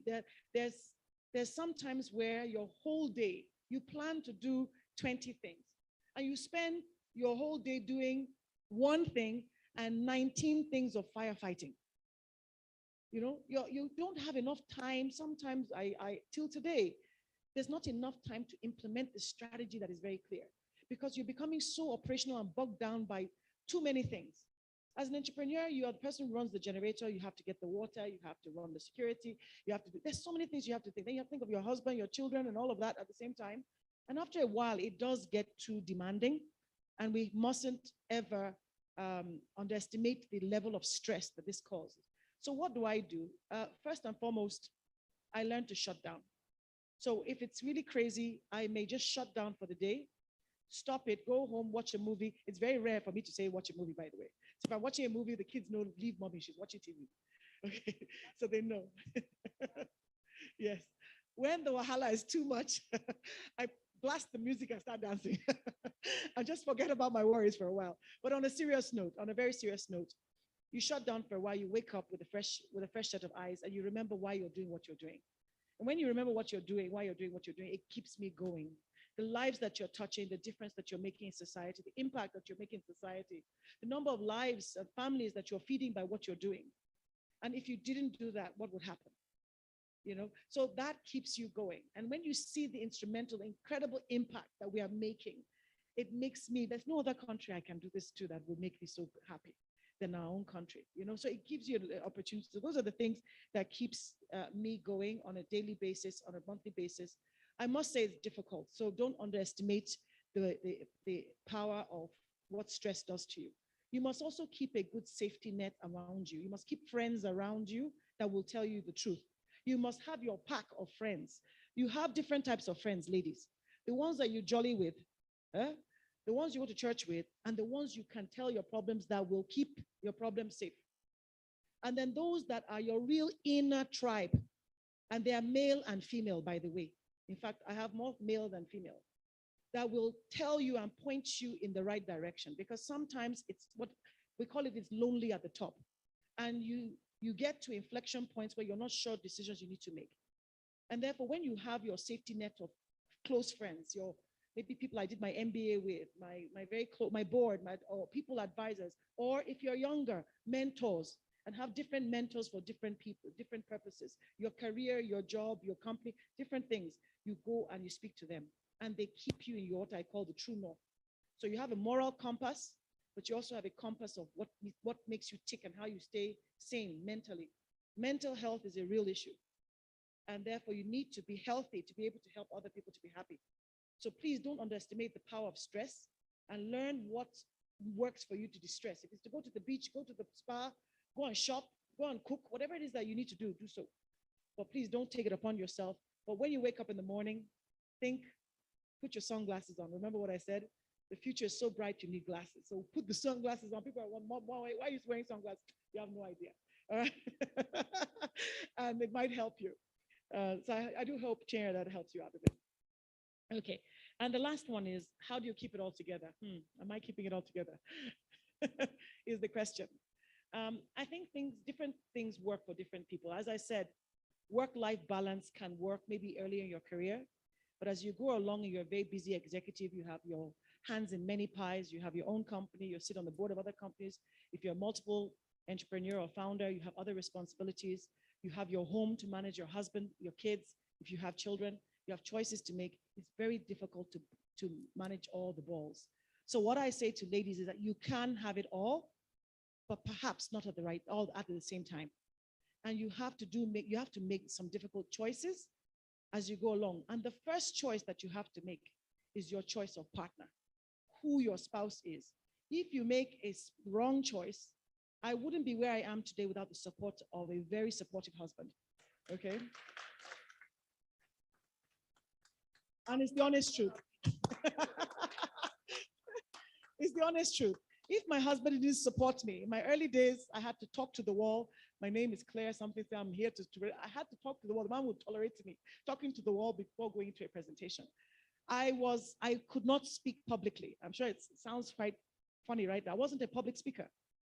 In my first 2 years of my career, once it gets to my opportunity to do a thing, I freeze and I have palpitations, my heart starts to, and I can't do it. And I call my boss to do it. So it took a lot of practice, and the man had to tolerate me talking to him or talking to the wall every day. Secondly is your choice of job.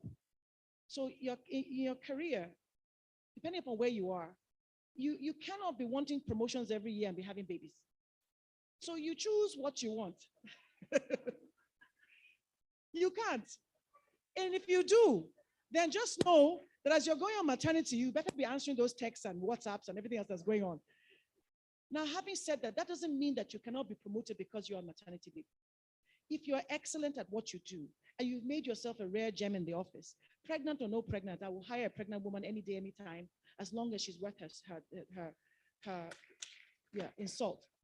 Okay? So we must always understand that you have to choose the right type of job. In my early days when I was having children, I had a sales job.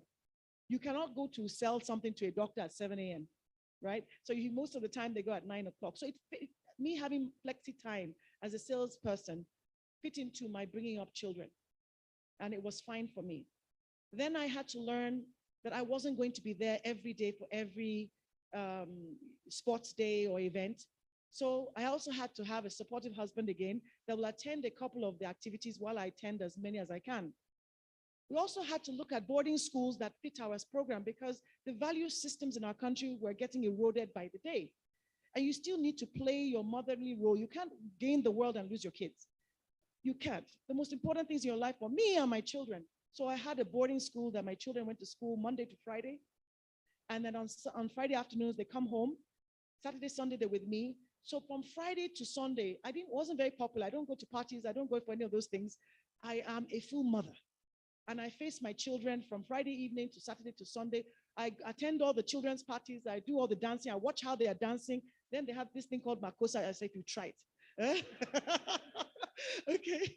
So you have to inculcate values in your kids. And you watch everything, the way they dress, when you see the skirt going too short, when they're so you're going there, you go to church on Sundays with your kids, you teach them the value system that you want. And that worked for me. So ladies, choose the kind of career that will suit you, that you can do the right kind of work-life integration, and that you can have it all. And if you make the right decisions of partner, job, and a few others, you can have it all.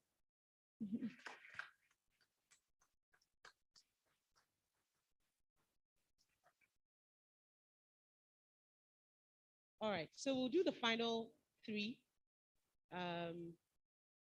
Okay, we had some at the back.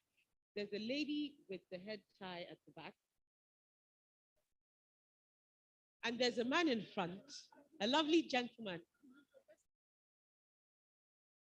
There's a mama here, we'll take her. So there's a lady at the back. So, okay, so that lady at the back with the head tie, the lady right in front. Okay, there's a man, yes. Of course, no, we love our men. So there's a man right there. Okay, we'll take 5, but you have to promise to please keep it short, as time is not on our side. So short and concise, we'll take 5. So 1, 2, 3, 4, and I'm gonna go there. So 5. I'm sorry, we can't take everyone. So those 5 people. please keep the questions as concise as possible. Thank you.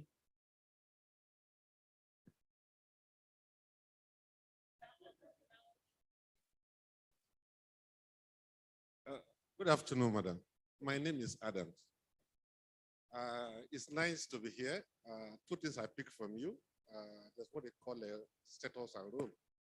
I'm impressed with the explanation you gave on how you were able to manage the status you occupy and the role of those status. So role conflict will be well managed. I'm going to talk from perspective of a friend of one of your employees before. His name is Kelani. I work in aviation sector, was my colleague, but I know he travels a lot. And I was helping him manage. Today he's in Zamfara, tomorrow he's going to Zaria. And I asked, what do you do? He said, man, if you see this, my madam, man, now I can see her properly. You are an amazing woman, a complete full package, a brand. Keep up the good job you do. But that your former staff and colleague, I didn't know. When you showed the slide, I saw his picture and I sent to you. He's in US now, doing what you taught them now to do better.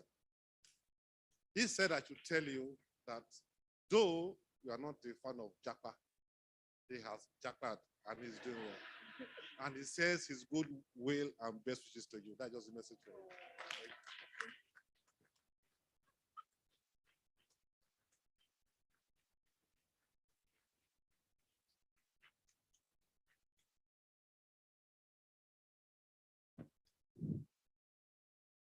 Good afternoon, ma'am. My name is Mrs. Angelina Ogbani, a person with disability. I must confess that listening to your speech today, I picked courage. I am an entrepreneur, ma'am. Come to women in business. We have a lot of persons with disability, women in business, but there are challenges. As a woman or person with disability, you have something to offer, the zeal to work. But in terms of support or bringing people together to help your vision, sometimes looking at your challenges, some shift backwards. Please, ma'am, how can you advise us to stand and to move forward in this aspect? Thank you. Thank you.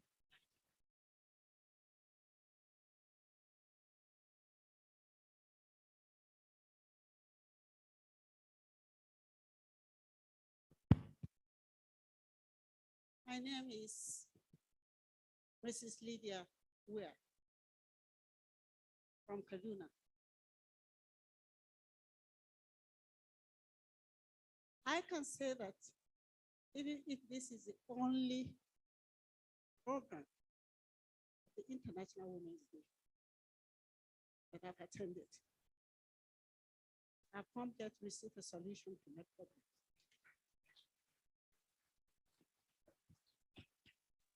We are a pioneer granite processing company in Nigeria,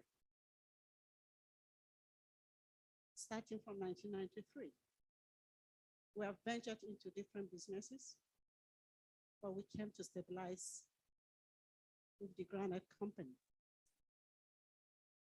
From 2019, because of the insecurity in Kaduna,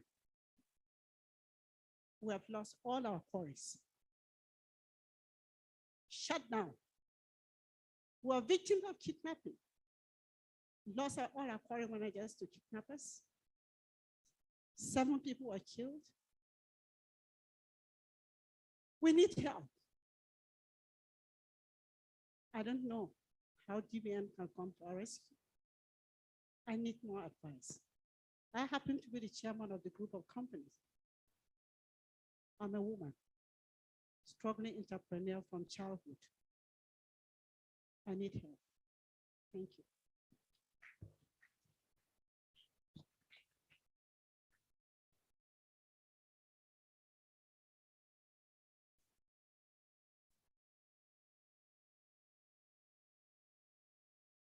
Good afternoon.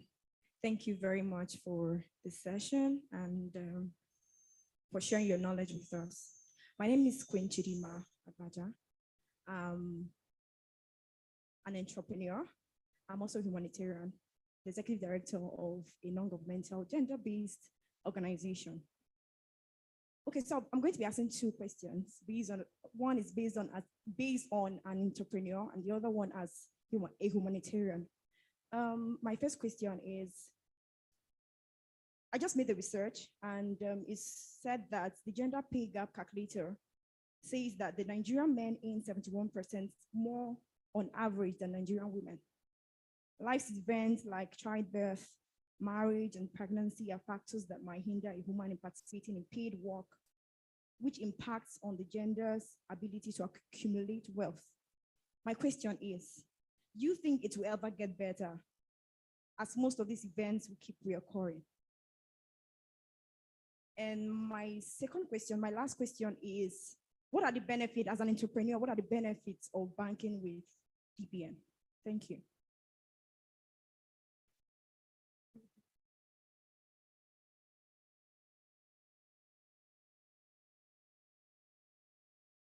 See, the MD is going to help me out here. Thank you very much and good afternoon, everybody. My name is Lizzie Dbn Mrs.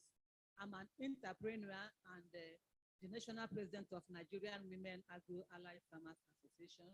We are established in the year 2006. I want to ask you, from what year and how many years have you been in this business? Because for 16 years, we are still struggling with money. We are just starting to put ourselves in order. It wasn't easy. Nobody gives money to a woman farmer. I don't know why. Then secondly, like how much was your capital base when you started this business? Because we want to learn and see where we have gone wrong and what we should do and what we give as advice to other entrepreneurs. Thank you very much, ma'am. You're welcome. Is that all? I think I'm going to start a new lecture. Was that the last question? Okay, one more, please. Then.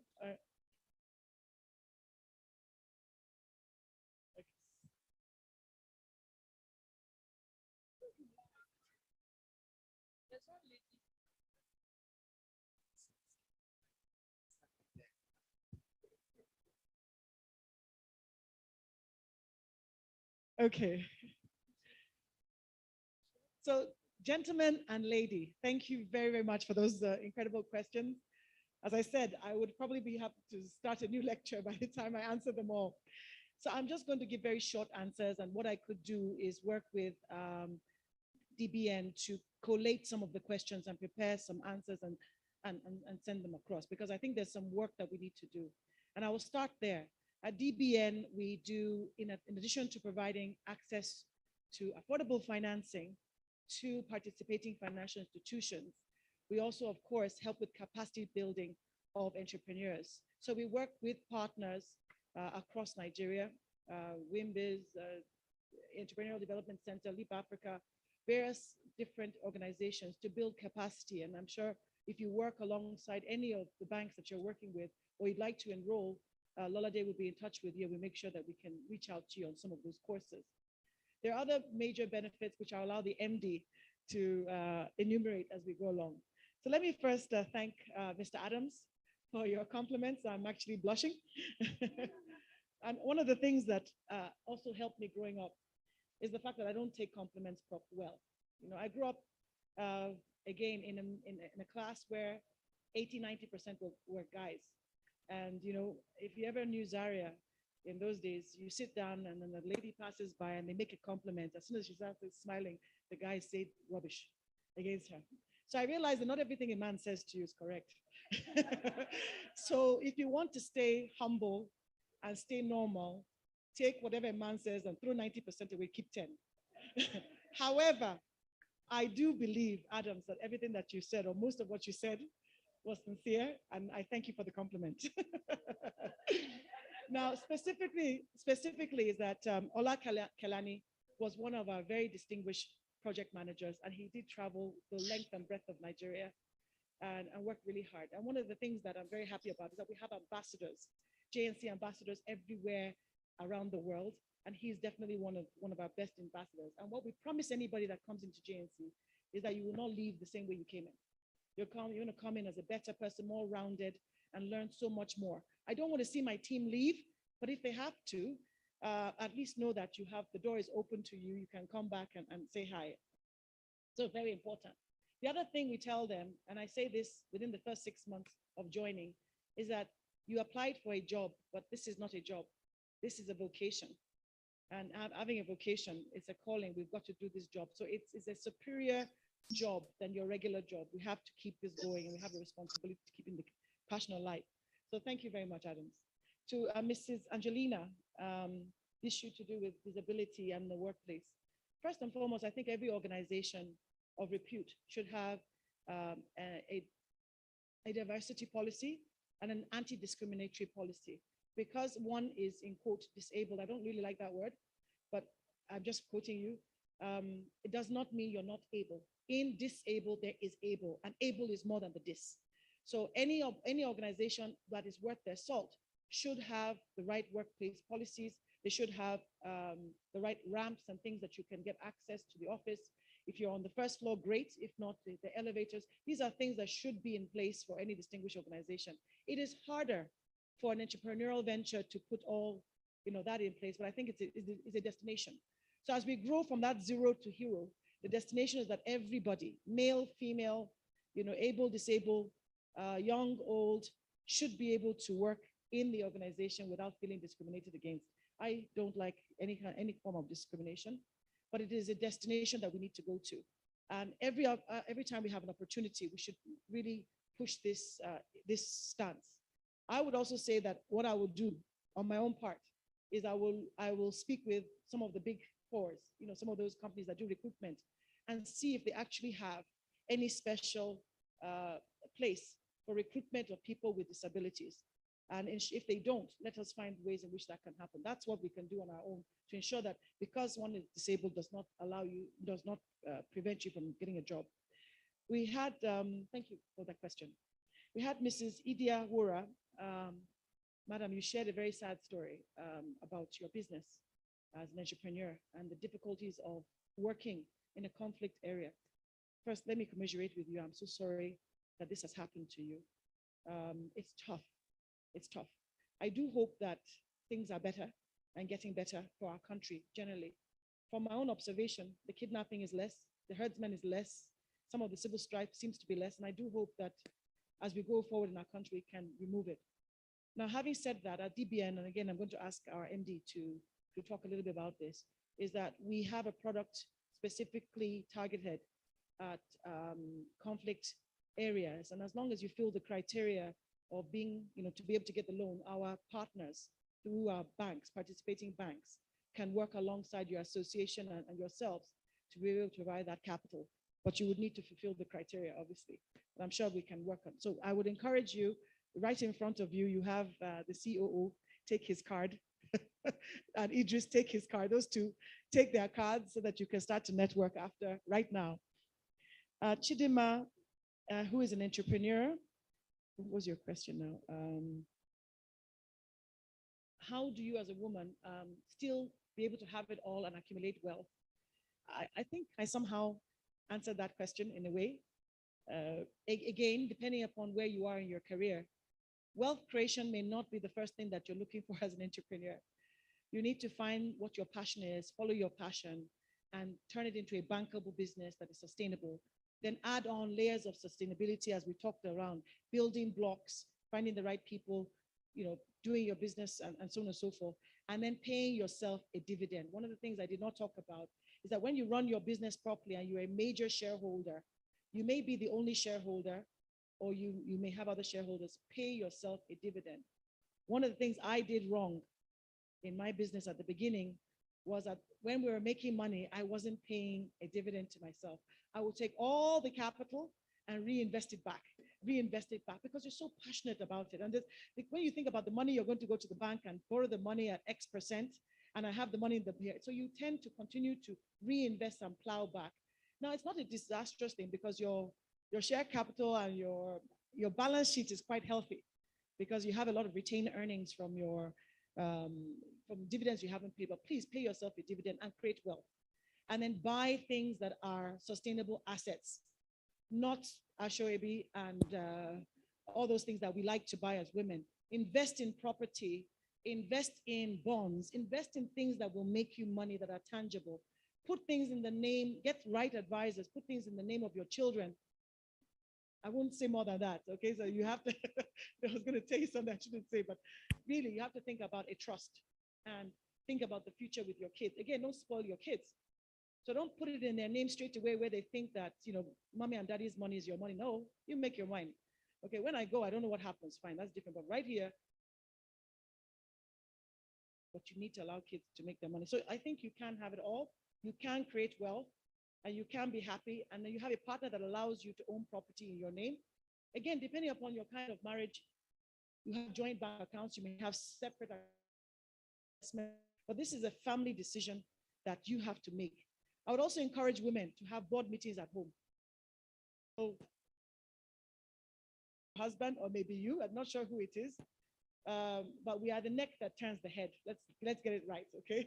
So the chair of the house is the husband, but you are the one that turns his neck, so you know what to do. So have those board meetings from time to time. What am I saying?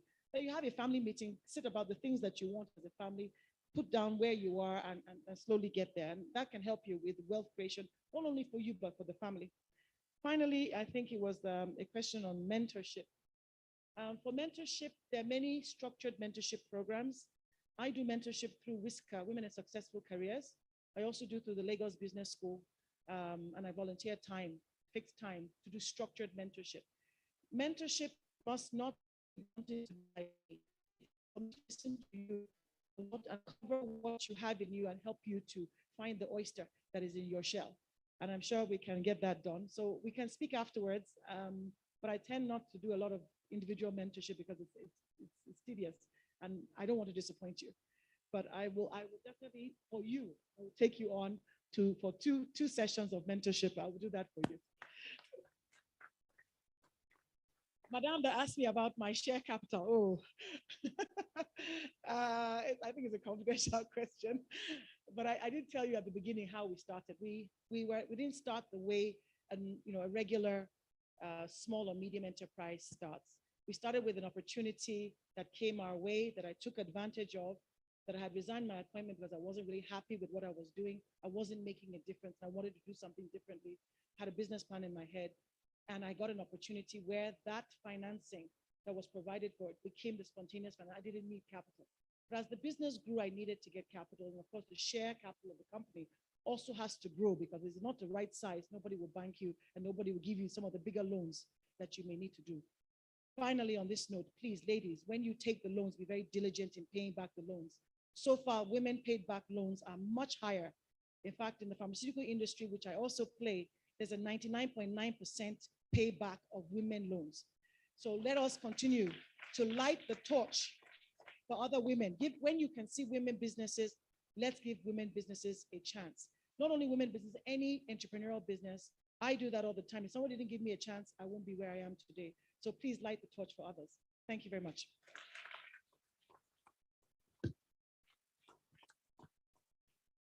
Thank you very much, Ma. So I feel like we got 2 for 1 today. So thank you very much for your time. We'd like to take pictures with the front row, please, just for a few minutes. And as we do this, if I can get assistance, fantastic, with the chair on stage.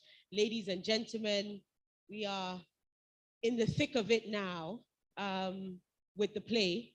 So we'll invite them to come on stage and get started in setting up while the pictures are being taken.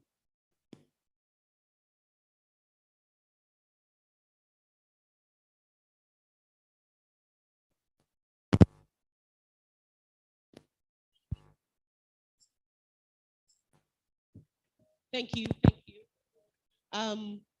Whilst the members of the cast begin to set up, I would like to announce that we are about to go into the very tail end of the program today with the play The Market Has Ears. And this play has been produced by Beta Productions, written by Paul Ugbede, produced by Bikia Graham Douglas, and directed by Olarotimi Fakule.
Ladies and gentlemen, thank you. As we continue setup, there's a QR code for additional information about the play, about the cast, the crew, the plot.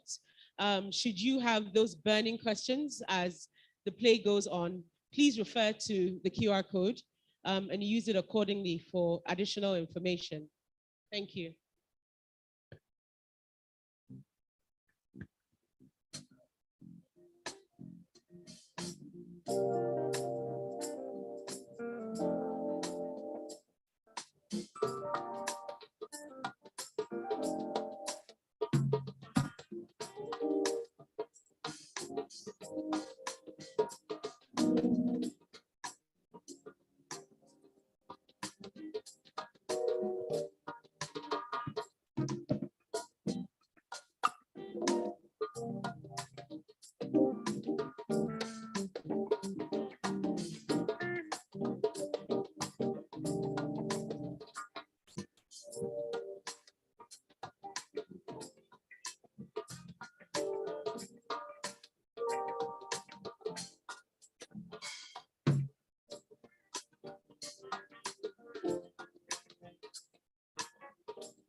Of course, what's the plan now?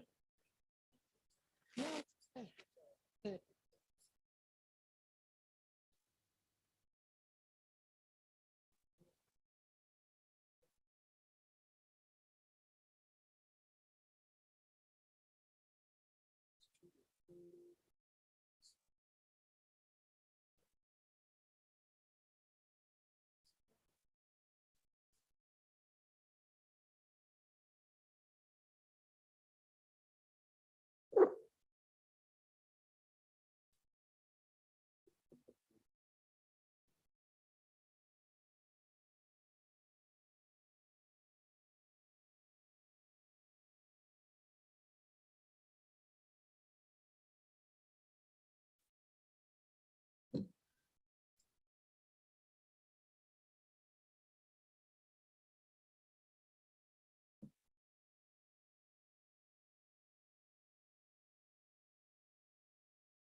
I beg you, make I stop today.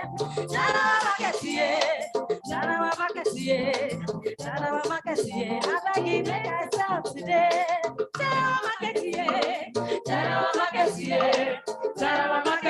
I beg you, make I stop today.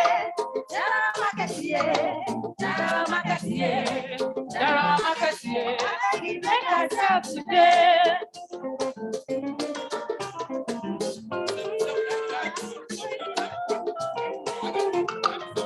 You make your bed, so you lay your head.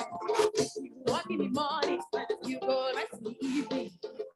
And at night, you come my shop, then I want talk, now waiting I go talk.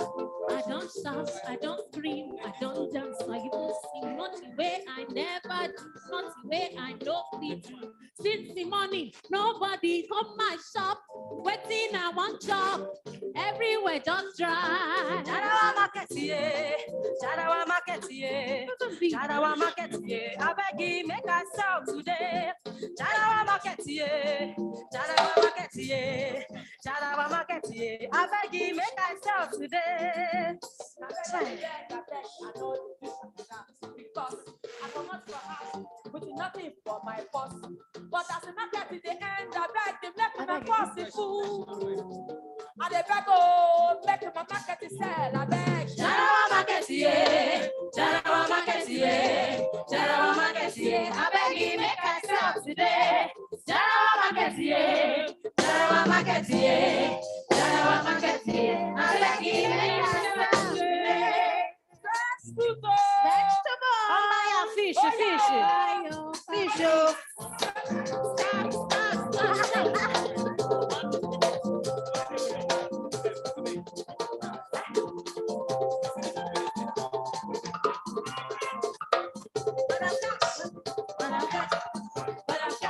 Hey, Madam Cash, Madam Cash. Hey, Madam Cash, Madam Cash. Madam Cash, Madam Cash. Hey, Madam Cash. Madam Cash. Madam Cash. When I didn't see you for 3 days, I knew you had gone to restock again. Madam Cash, like say you carry plenty better market come. Madam Cash, people they talk say money no day, but you they carry plenty new market. Madam Cash, now you they rain, now you they rain, now you they rain, Madam Cash, now you did it. now you they rain, now you they rain, Madam Cash, now you did it. Your face they show, your shoe they shine, Thank you. Cash, now you did it.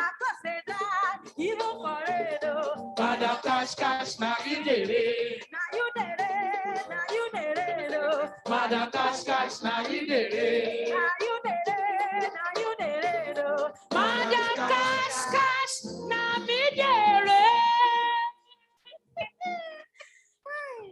Hey, my fellow women for this Jarawa Women Wing. Una do well. Thank you. Some people want to make this our market fall so that they go feel laugh us, but Baba God no shame us, eh?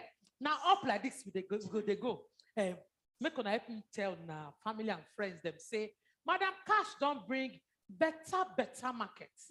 Oh yeah, now make I enter my show. You know, so now money we did, and customers then go soon begin rush enter market. Carry. It's a matter of cash. Oh, wow. God, when my market go full like Madam Cash own, when myself go travel go area market to go buy plenty better markets. Oh God, I use God to beg you because bless my market number. Oh, So you think he say now God is a blessing Madam Cash like this? I don't know. Hey, remember again? What do you mean? Hey. Make una shine una eye well though.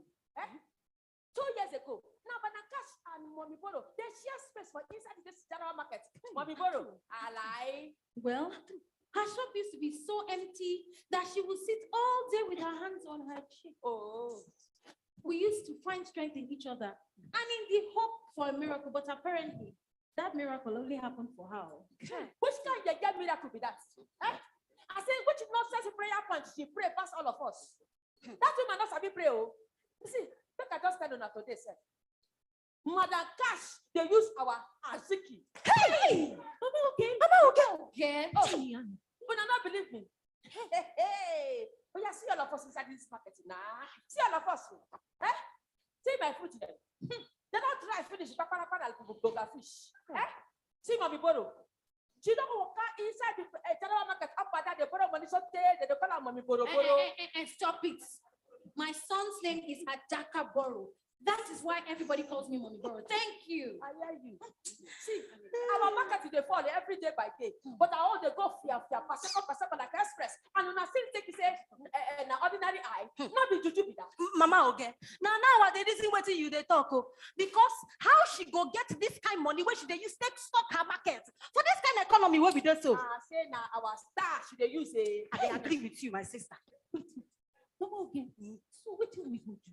Because if now as kids they use me, I'm not fit forgive them. That is why we need to investigate how to take the get our money. Investigate.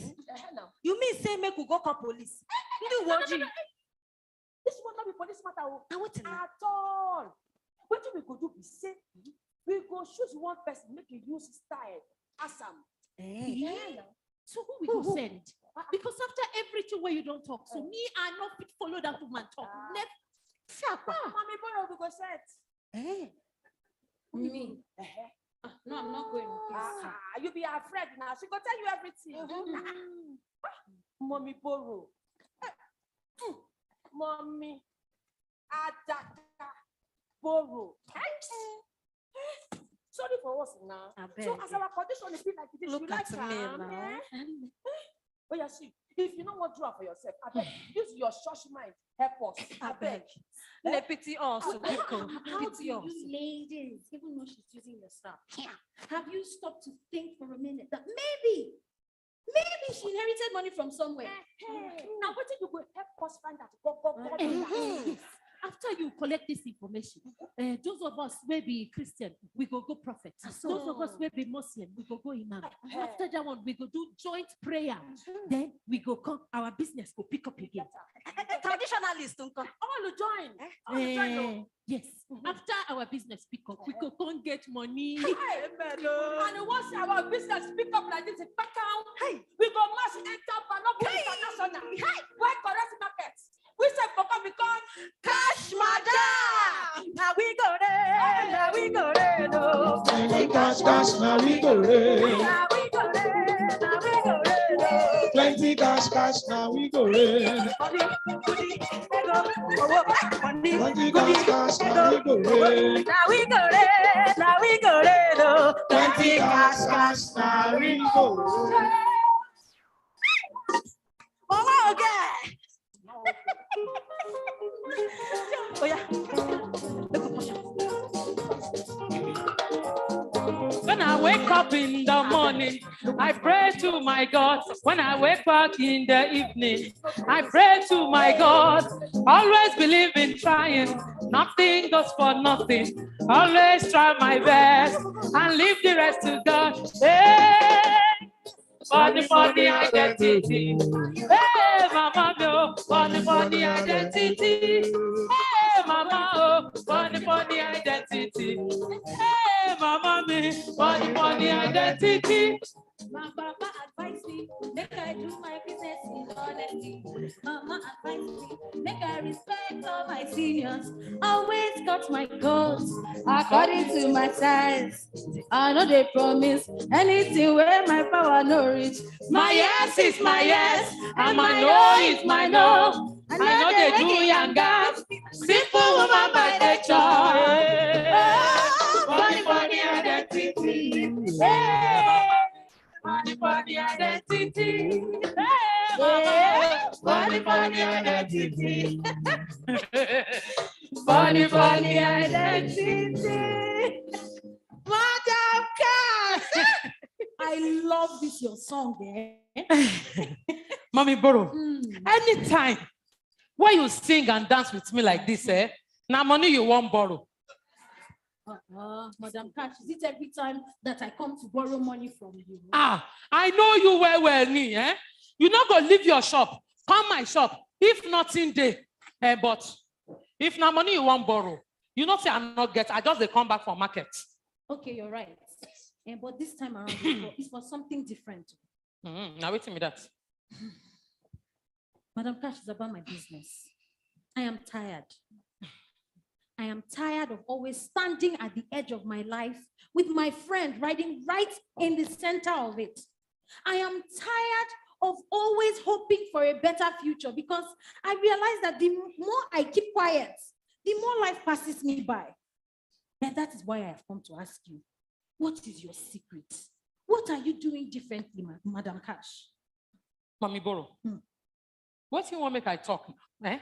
Now God they help me run things here. I know that is God, but who did God use? How is God doing it? What are you doing that we are not doing? What thing are they do? Where pass waiting? All of them they do. Eh? I come market in the morning. I open my shop. I pray. I sell market. When evening come, I close market. I close my shop. I go Madam out. Cash, please. Please. I'm desperate. Please. Mami Boro. Duku. Mami Boro. True. I like you. And I'm not happy as your condition day. I won't tell you my secret. Madam Cash, I'll be very grateful. I'll be grateful. But I don't go tell you. Why? Because this market where you see so, it gets ears. Are you saying that I'll go and tell someone? No, be like that. So, see, if I open this my mouth, tell you, the matter don't cast be that. If one person, they go stream, go fetch water, the water not go spoil because that one person go take care of the stream. But if everybody don't they enter one stream, go fetch water, the water don't spoil with that, I beg. I don't want to make my water spoil. So, Madam Cash, you're not going to tell me? See, Mommy Boro, you're supposed to understand now, eh? Oh, yeah. Okay, thank you, I understand. You don't get vex? No, I'm good, thank you. That's why I like you. You're the quick understand person. See, no worry. The God will do my own. He go do your own too, eh? Funny identity. Hey, already. Funny identity. No worry, eh? What they shout like this? She tell you, Abi. Is that why people are fighting me? No verse. No verse. Now what else should you use? Huh? She didn't say anything like that. Why did she come talk? Nothing. Why? I don't understand. It's simple English, isn't it? She didn't tell me anything. Excuse me. No verse, man. What did she say happened? Because of waiting now. Talk now. Okay. Well, she said that the market has ears, and that if she told me, all of you will find out. Hey, that's what I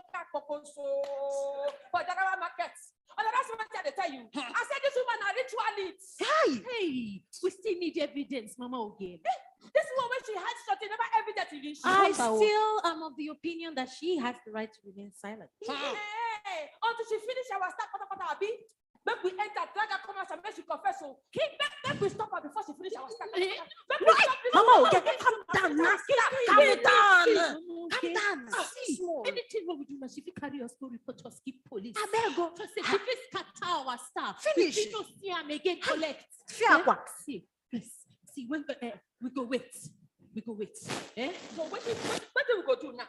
See, we go wait for our prayer people then. If they scatter all our plans, we go come strike. Like that. Are they waiting for the strike? Hey, come on down. Mama, go meet your shop. Okay. Customer. Vegetable. Come buy a fish, fish. Oh. And you get correct.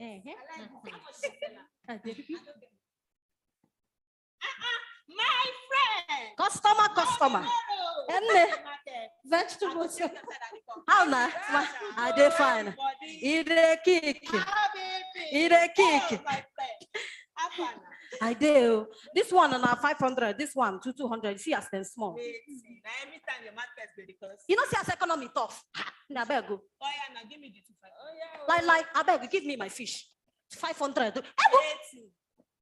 Wait, give me the 500. You know the money no this country. I no agree. Your body. Is there your body too? How much you go give me the 2 now? 700. Oh yeah, now give me account number. I know that. You know, say na cash policy with your place for this. I no get account to give me cash. Which cash? And a new money I want to. You get cash. Oh, I get cash. Which kind of question be that? You try me this afternoon. Go give me account number because na cash I go. I say I go buy this fish. I no get account number. If you no get the cash, you know to not disturb me. Now you share go catch. Now you share go catch. Why you come up for that? Me. Now go do. I go beat you. Now me go beat you.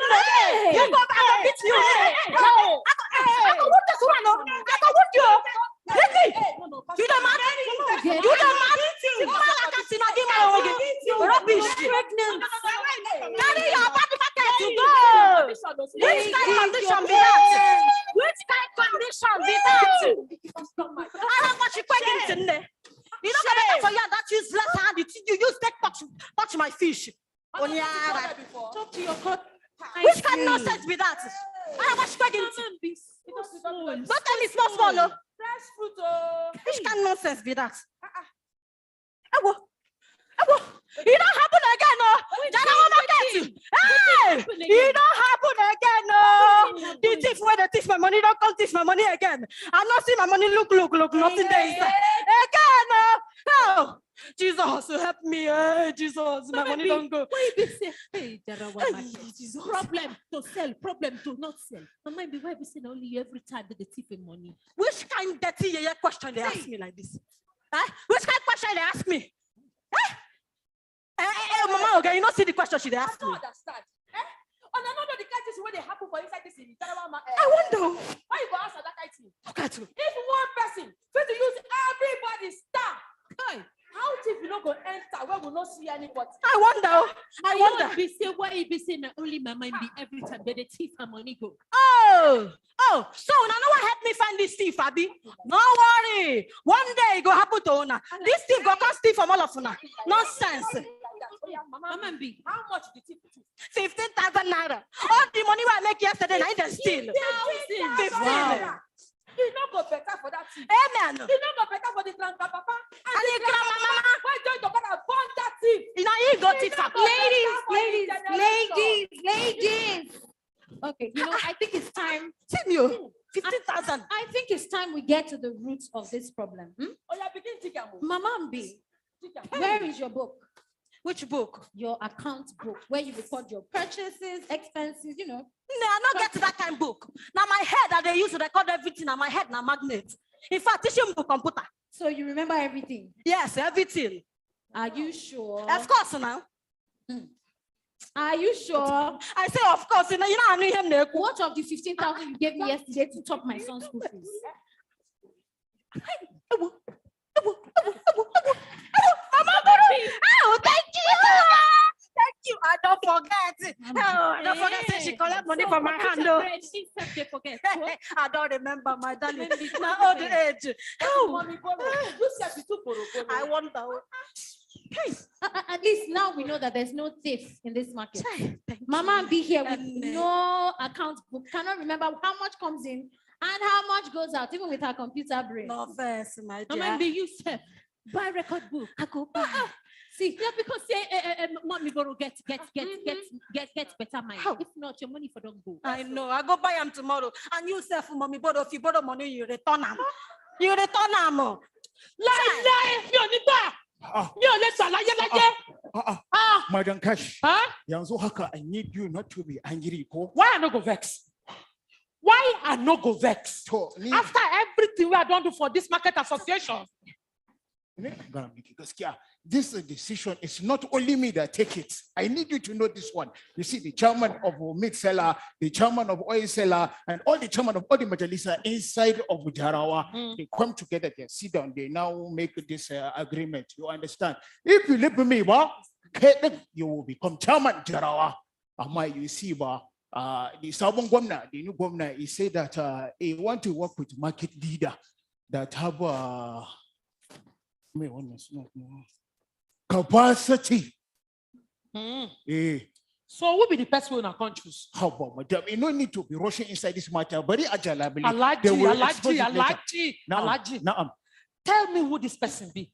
This person will get this capacity when I take replace me, so I want to know the person. So it's Malam Inua. Malam Inua. Malam Inua.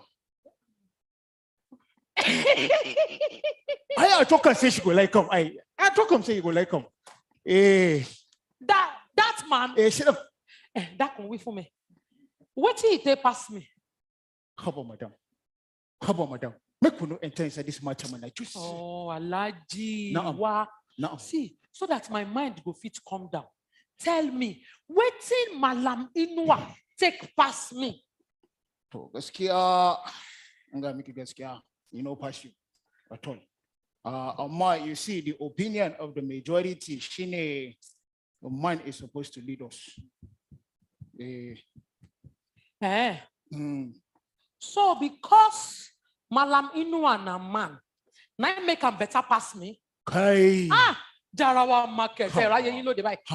So to be woman don't turn to wahala now. Do your hand like this on top of your chest and condemn. You are taking this thing too personal. I go take a personal. Because don't be waiting to promise me with this. Madam. Una tell me say when the last chairman finish in tenure, now me go be the leader of this market union.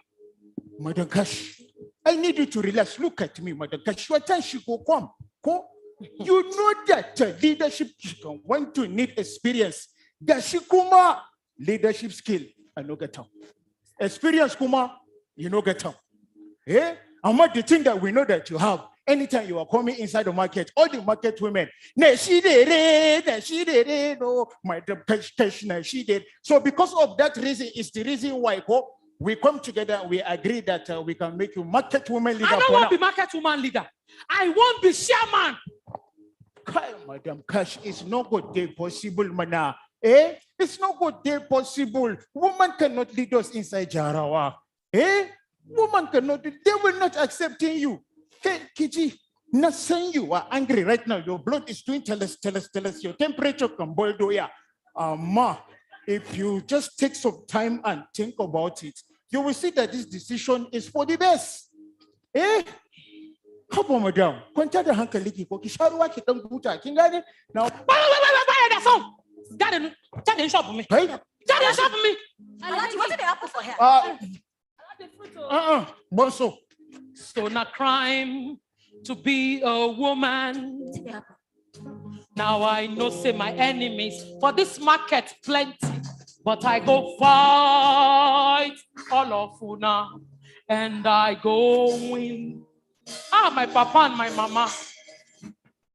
Now it depend me, say una no send me to school. But today if I see anywhere we are go learn, we have to be leader. Me, I go. No matter how much the thing costs me. This is not too much, I go. Because I get the power. Now me be the woman with fire. Alaji, just remember, say, now me they dial the number. No retreat, no surrender. I know they like Wahala, but I will not retire. Because I be woman with fire. Because I don't go to school. They tell me, say me I don't get capacity. So they're not gonna make me chairman for this market. Oh my God. Because my chef will not Alaji, just remember, say na me dey that the number. Mo lowo, mo kole mole, mo tun loja jenu keni lo. Eru over me, aya over me, anyone don't love me, nunca.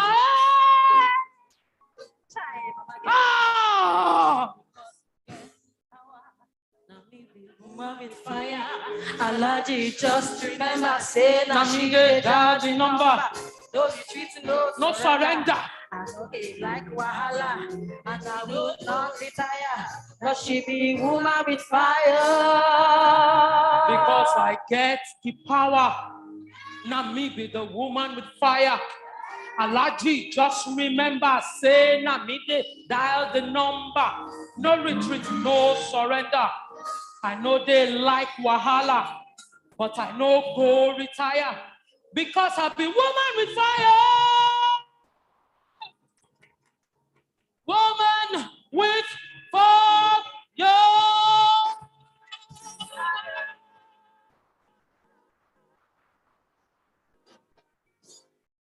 This insult too much. Madam Cash. Wow.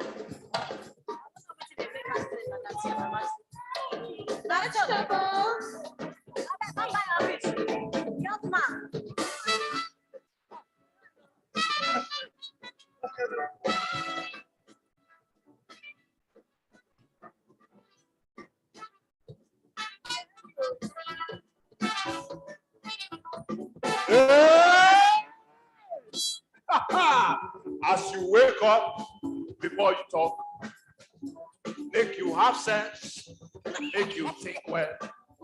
As you wake up, before you talk, make you have sense, make you think well. Shabina that say, make we brush before we talk. Shabina that say, make we look before we live. Shabina that say, make we think before we borrow. Shabina that say, cut your coat according to your clothes. Oh, my dear. Look your eye. Come back there. What you do? Okay, there. Let me there. I will say it all over again. Come back there. Go that there. Auntie me. No borrow. Look back. Come back there.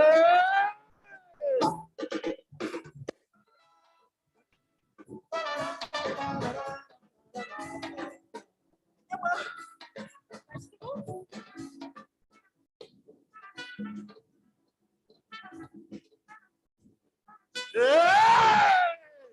What's this? God damn it, madam. No one is insulting you here. I'm only pointing out that these things are not fresh. What is that?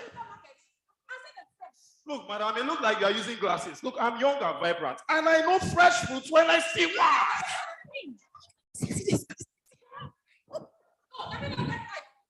Madam.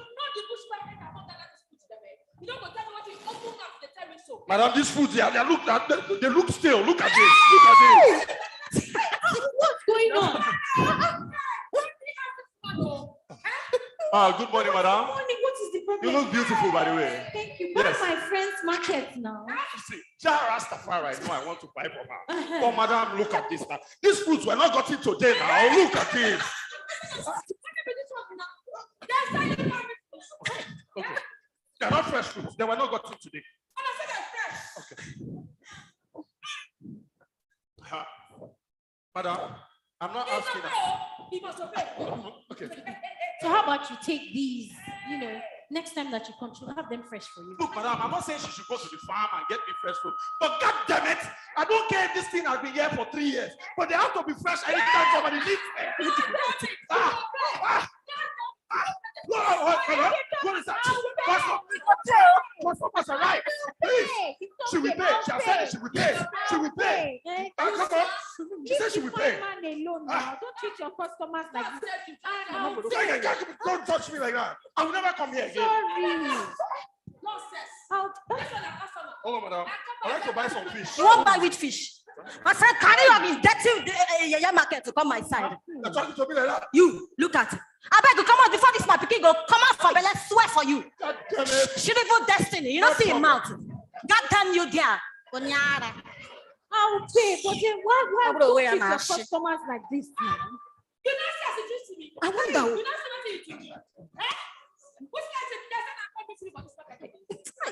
Mama will get. But can you see your food?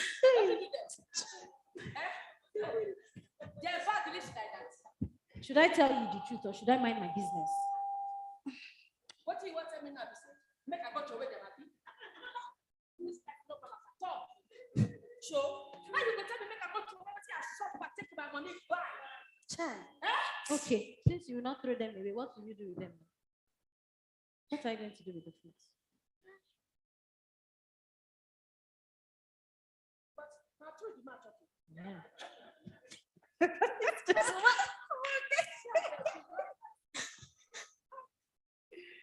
Don't dry like my own.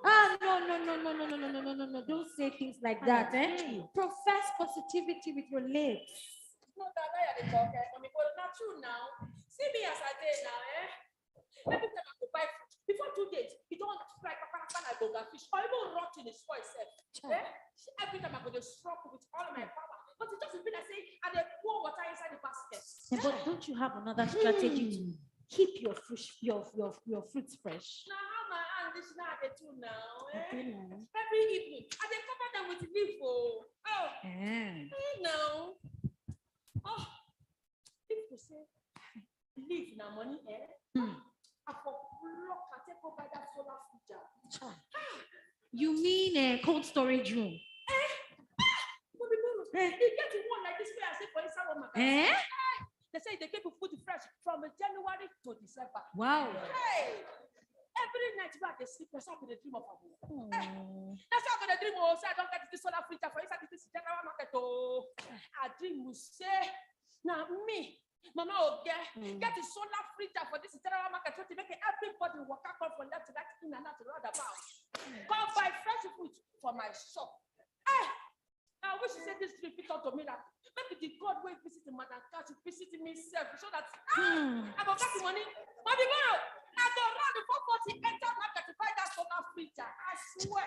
Mama Oge, I understand what you're saying, but if there's something we must do, it is to keep hope alive. We can't lose hope. But in the meantime, stop talking to your customers anyhow. Romance them with words. That's the only way they'll buy you. Romance them with words. Hey!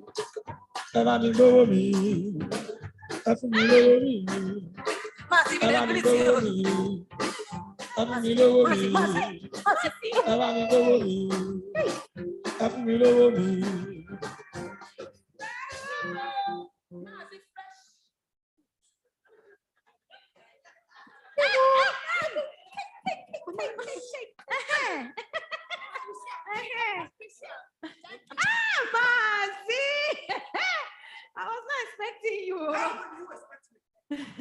How will you expect me when I was trying to take you by surprise? You think you can run away from me, okay? I was not trying to run. I was not trying to run. I was just trying to get some of the foods that fell under the table. And I want to see you in your shop. Ever since you are not still. Mazi, we business is slow. How business will not be slow? How business will not be slow? When instead of her to chill inside her shop and be selling day by day, she's moving from one shop to another.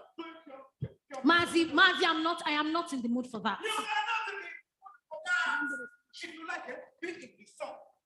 When you were moving up and down on your knees, Mazi can never own you. You were in the mood.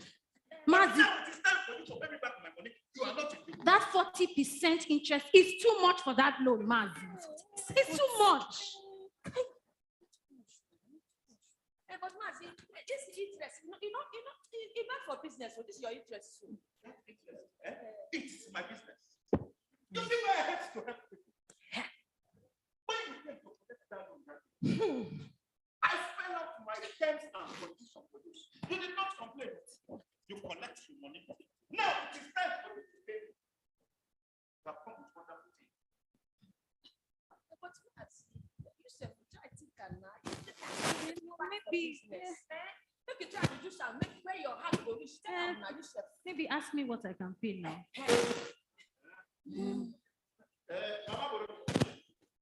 What can you pay? Maybe 10%. Now, right?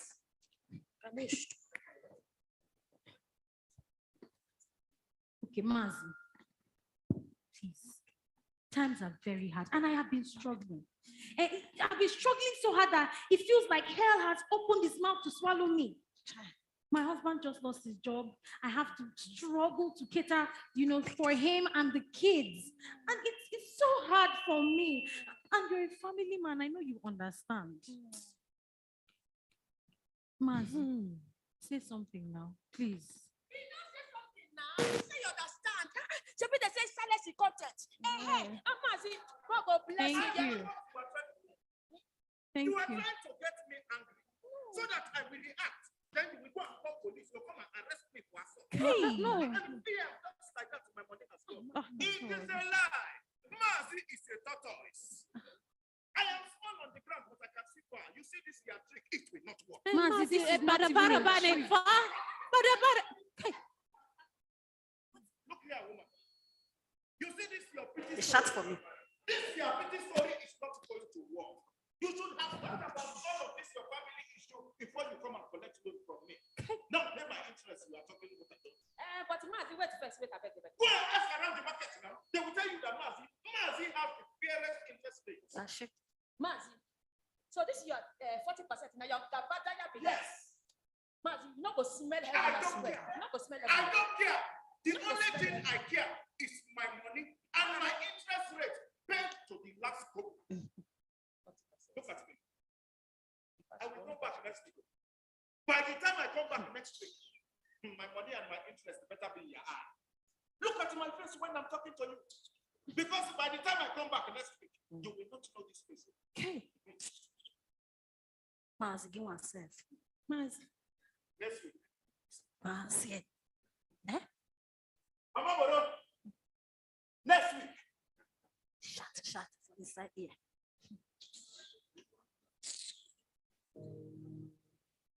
Hey. Too bro. Just pay the money. Just pay the money. Why do I? Mommy borrow yourself, but if you borrow, you pay back. Why do I put in so much and get so little? Work like an elephant and feed like an ant. Why do my dreams live so far away from me? Was once a little girl with dreams. Life was beautiful as the stars. Everything wonderful as the sky. Oh, I wonder where I lost it.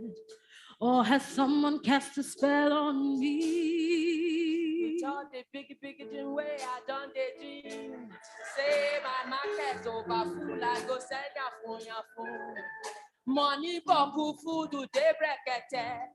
I say now every day I go the mash, go bank. But now where my dream run go? Where all the promise where life be promised me.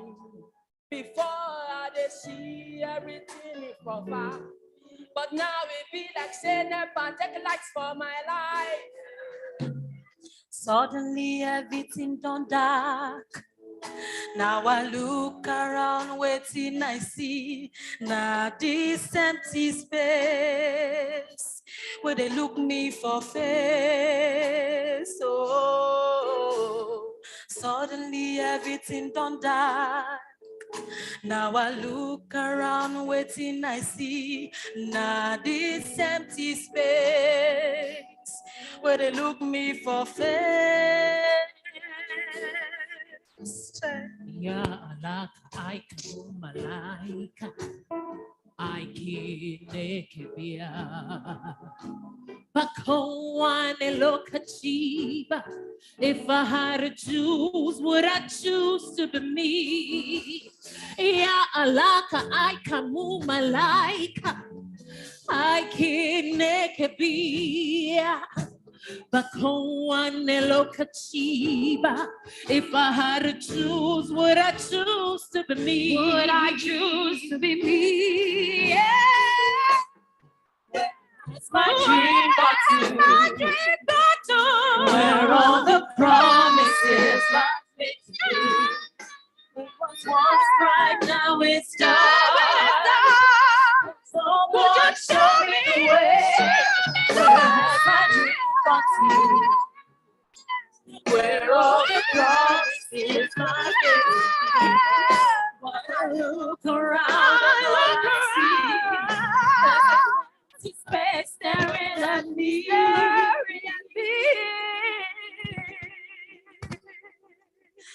Ikagolamo, Nagachi. I am tired.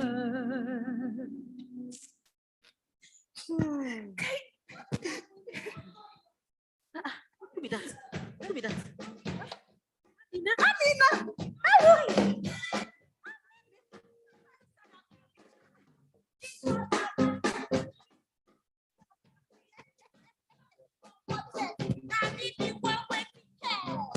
This other market, we get money for pocket. Just name your budget. Now we be one way ticket. Now we be the buyer. Now we be the seller. Now we be supplier. Now we be the maker. Now we be the buyer. Now we be the seller. Now we be supplier. Now we be the maker. Woman, woman, woman, woman, woman, woman.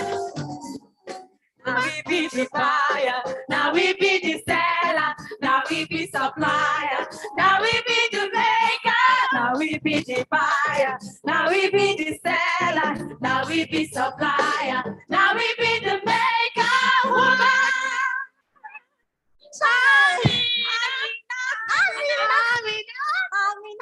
Sing Anna. every girl. Yeah. Amina is a pretty girl. That's forever.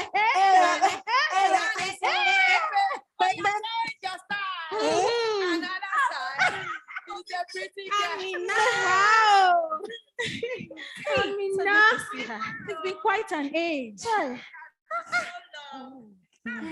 Well, I'm complaining, yet I'm not complaining.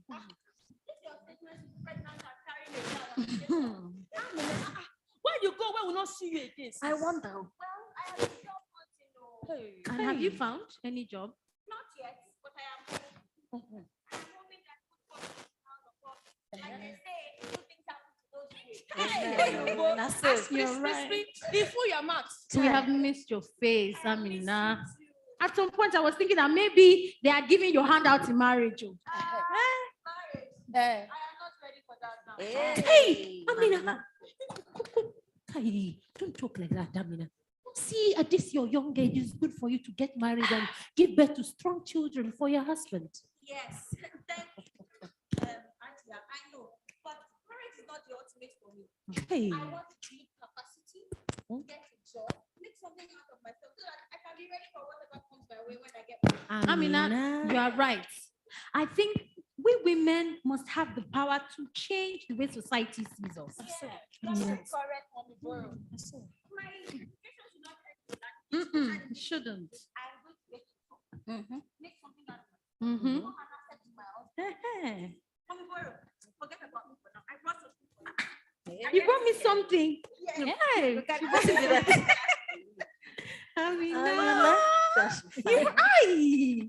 She brought me food. Hey. Amina, this is too much. Thank you. As if you know I've not eaten today. Even if I sell anything that I sell, I'll keep it to pay my debt. But I am glad this means something to you. It means a lot. And you are very thoughtful. Whoever marries you will be the luckiest man. Okay, I'm the luckiest woman then. Amina. So now only your friends you bring food for. No, there's enough to go around. Don't there's enough to go around. Thank you. Yeah.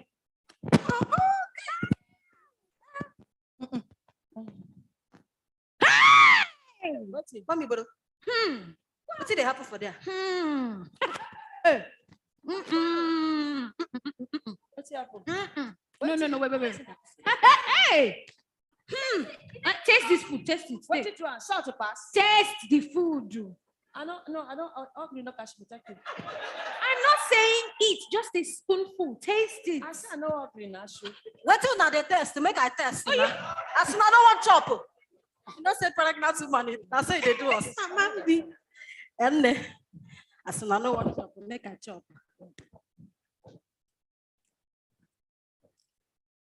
Mama Sha, is there anything wrong with you? I beg make I drop spoon, use the hand. Hey! Mama, Dada. Hey! Now make you first call. So? Yes. So? Okay. Okay, you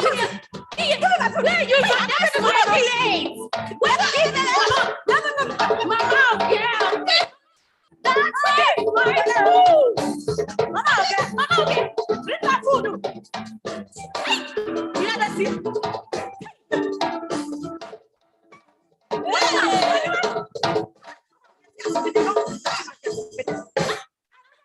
I thought you said you were not hungry. Wait, Amina. Which eatery you buy this food? I did not buy it, so I made it myself. Is it nice? Nice.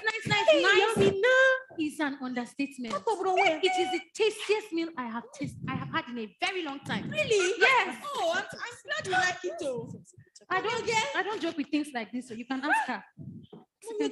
Amina, if now you cook this food true, I swear I mark you plus A1. Really? Wonderful. I am flattered though. Thank you, mommy again. The food is melodious. Yeah, better person this one. This is a big place that they cook. Really? Yes. I am flattered though. Thank you, mommy again. Wait oh.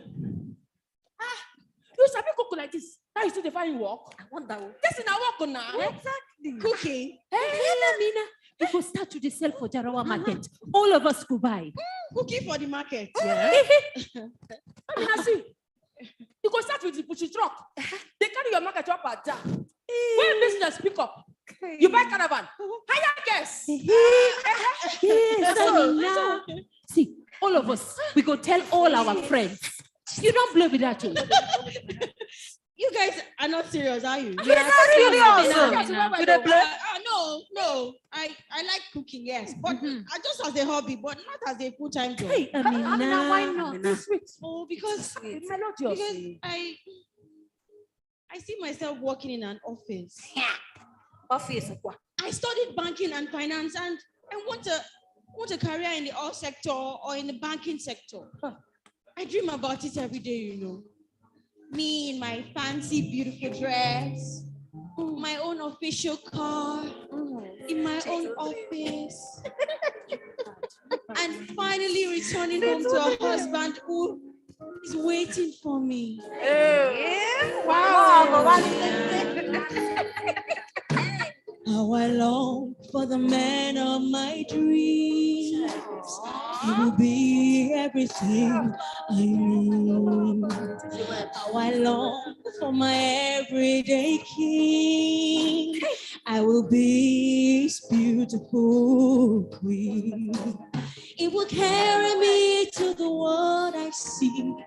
It will cover me with its wings.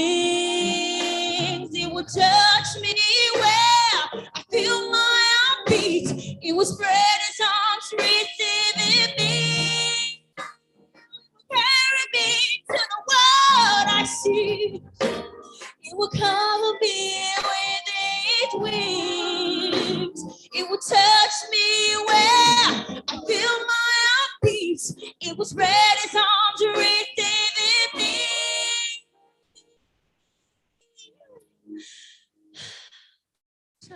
Man of my dreams, man of my dreams, man of my dreams. Wow! Amina, your dream is beautiful. But nothing stops you from chasing your career and still having your business. Okay? You are talented, and we think that you should explore it. Oh, you really think so? Yes. Oh, okay. I will think about Good it. girl. Think about it seriously. Amina. Yes. Yes. My hand is in the set. Mommy, Mama, Mama, okay? okay? When you got it, my eyes. I like food. No, say they get craving. Hello. Hello. Please, I'm looking for Madam Cash. She not there. Oh, I'm sorry, but I was supposed to actually meet I with said her she here. not there. You not there here? Sure. Okay. Yes, wait. Who make you tell them say she come when she come? Thank you, madam. Just tell her DBN. Madam Cash. Madam Cash. Madam Cash. But your people told me you were not. Don't worry. Madam Cash, aren't you going to introduce us to your guest properly? Oh, absolutely. My name is Sophia, and I represent an organization that. Madam Cash, but allow me to. Madam Cash. Hey. Wait. Make on wait first. Make on wait first. Now my ear no hear well. I've been waiting. I don't know. Now who that woman say she be? I know. I know hear her very The very first well. time when she talk, what did she say she be? Neha, you bought too much. But I heard D something. But she introduced her as a prayer person. Hey, not be only prayer. She said she be Dbn. Dbn. Now what's in your hair? They hear well. Another they hear well. Another they hear well. Wait. And I don't know what is Dbn be. I wonder. And I don't know. See, Mama be if you don't go tell them, I go tell them. No, tell them. What thing? Dbn. Now person where they do juju. Hey. Okay, so Mama again. What are you insinuating? And they insinuate to say now the woman where they use our star do juju for Madam Cash be that. Hey. Mama again. Mama again. Hey. None of the hair.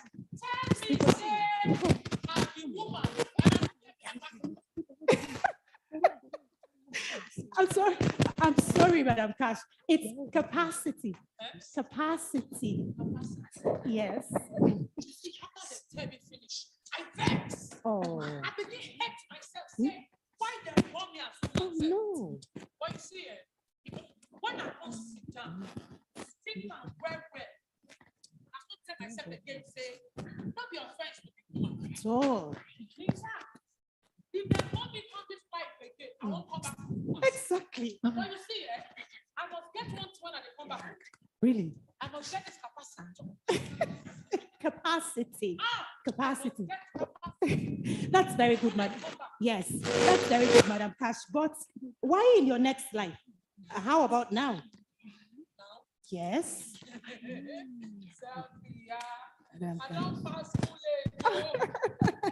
Well, but you see, all you need is just a little training in leadership. That's all. It's not even difficult. But who will teach me? And if they teach me finish, I don't get that leadership skill. All this way they do, they go free me. Won't forget it. Forget it. Madam Cash, I thought you really wanted this. And even if I want it. Madam Cash, do you want it or not? I want it. People for my I don't see myself as chairman of the whole. You see, Madam Cash, then go for it. Go for it, Madam Cash. Do everything. Tell you that when you are ready, no one will be able to stop you. I guarantee you, Madam Cash. So, Madam Cash, did you speak to the women about DBN? Oh, I'll be one telling this morning, but as the man just comes, pack everything. I just tell myself, say for him. No, Madam Cash, you really need to tell them about it. Or do you want me to go there myself and talk to them? If I don't escort you, I go. Please do so urgently. No. Wait, make them come aside. Come outside, they can't do it in the game. You know what they do there now? Now our start at the time goes so. You never could wait. Mama, okay. Destiny finish. Oh, yeah, you don't go. Yeah, Mama, we don't go. If you not like it, there. Now the cash come outside. Come outside. That was not too much. You know that. But the cash come outside though. Come outside. Puta. Oh yeah, judgment today. You didn't ask us. There, Diana. Come on. Hey. You see that they open but ask us because you never begin the before you make it confess, Abi. Hey, come outside. You and this your Dbn woman, God don't catch you now for us. Puta. Come outside, the mother cash. Hey. Come outside. Come outside. Madam Cash, why you do us this thing? Hey. Why you do us this thing? You where we trust you. Hey, Madam Cash, we not call your complaint. Oh, you begin to confess now. Open your mouth. Confess. Open your mouth to the top. Oh, yeah, they confess now. Wickedness. You talk. You see? They confess, they go. They talk. How you do them? This morning, mommy borrow. Hey. Ask me, say, make I tell them what thing I do when they make my business they boom. I can't tell them, say I no go fit tell them because if I tell them, all of them go here. Madam and if I don't hear like this, my own don't spoil. Hey! See, we got that, so you don't want to spoil your own, but you spoil other people's own. You are wicked. You are wicked. Yeah. You fuck that. Oh yeah, they confess, they go. What is that? The money where they do my business. Now through this woman, they get them. Hey! To the back. Hey! Tell them back as women. I don't hear. I tell her now. I said now how DBN be that. Hey, wait a minute, madam. Come and talk confess. What's that? DBN? Yes, DBN. DBN. Now you. I don't understand. Look at it. Now be you tell us you be a DBN. You say you be DBN. You knock chest. Tell us you be DBN. Oh yeah, Juju. Madam, I don't understand. You don't understand who? Juju, Babalawo. You don't understand. You fine woman. You dey follow Madam Cash to use our Aziki text do money. Your Aziki, how? Yes, you pretend. Wickedness. Just you pretend. Oh. You say you be DBN when you come. Abi? D what? DBN. Oh, no, I'm sorry. I didn't say DBN. What did you talk? I said DBN. DBN. Yes. I wonder. Let me explain. Oh, yeah, DBN is Development Bank of Nigeria. Who asked you? Who asked you? They put your mouth for inside. Please calm down. I can explain. Confess. You see, DBN, the Development Bank of Nigeria, was conceived by the federal government of Nigeria in collaboration with some global development partners.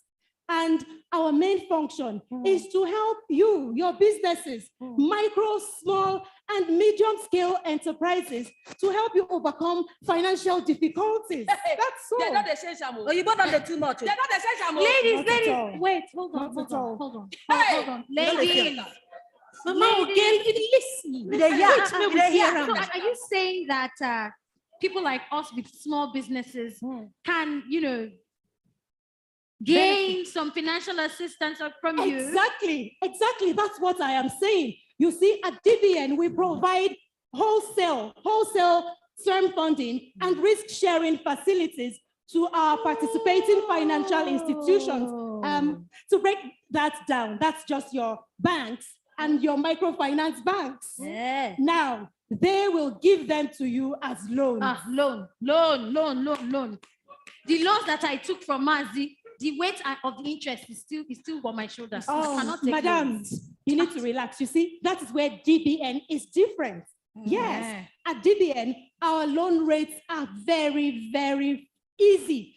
And even our repayment tenure, flexible, designed for your ease. Let me tell you, Do you know that you can repay your loan for as long as 10 years? 10 years. Wait, for 10 years. 10 years, madam. You see, we are actually in business to make life better for you. Yes. And we're here to help you bear the burden of financing your business in this difficult time. So what you they try to tell us now, be say, Madam Cashier, she will know the use our star. At all. At all, in fact. As a matter of fact, I am very proud. Get up, Madam Cash.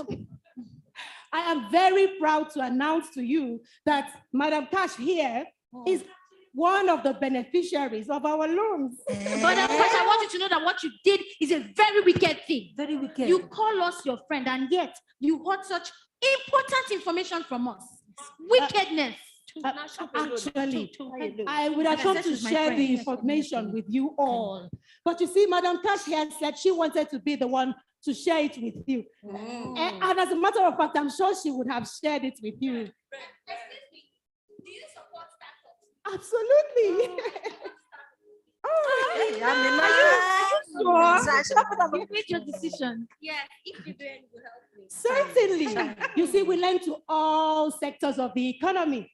In fact, our development focus areas include first-time access, women, youth, and startups. I believe that you fall into more than 2 of these categories.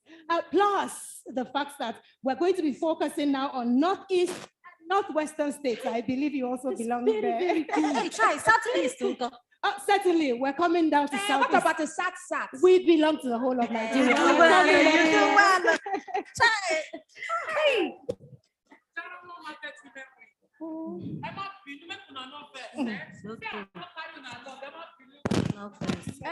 Madam Cash, you self make you nervous because forgive us actually because now me, especially now I share the rumor say now our style you they use, but nervous, yeah. Nervous.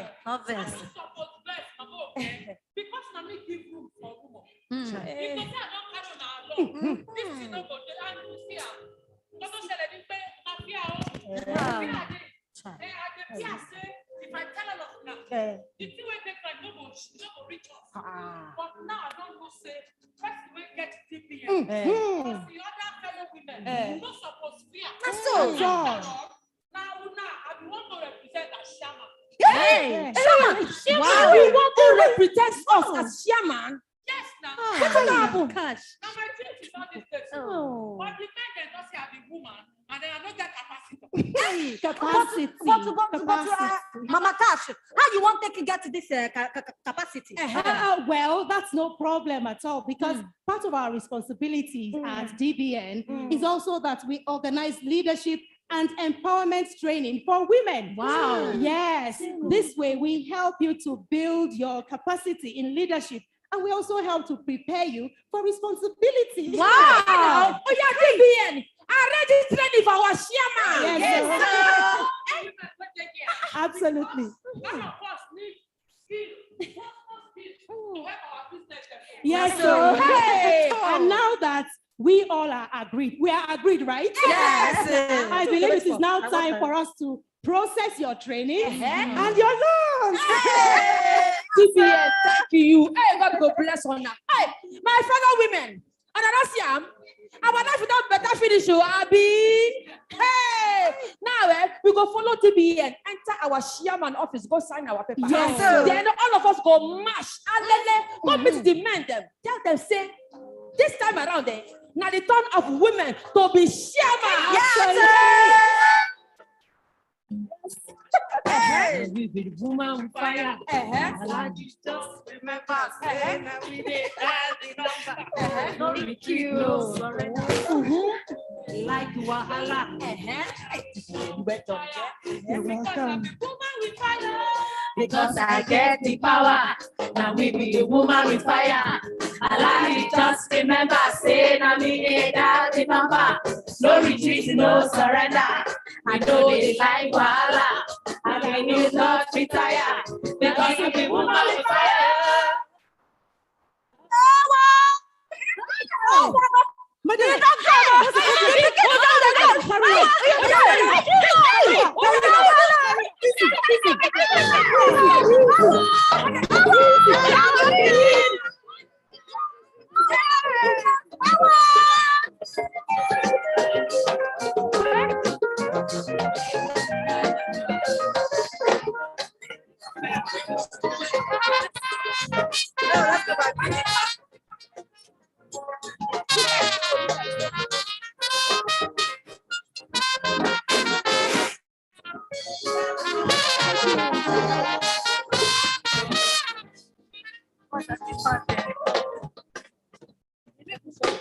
Awesome.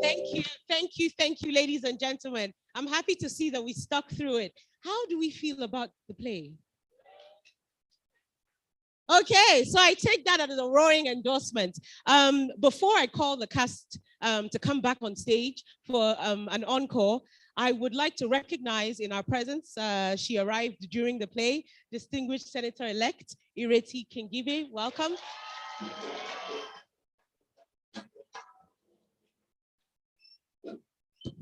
And a huge congratulations from us, Oma. Okay, so without much ado, I would like to invite the producer, Bikia Graham Douglas, to come on stage and to bring her crew with her. Bikia, come on stage.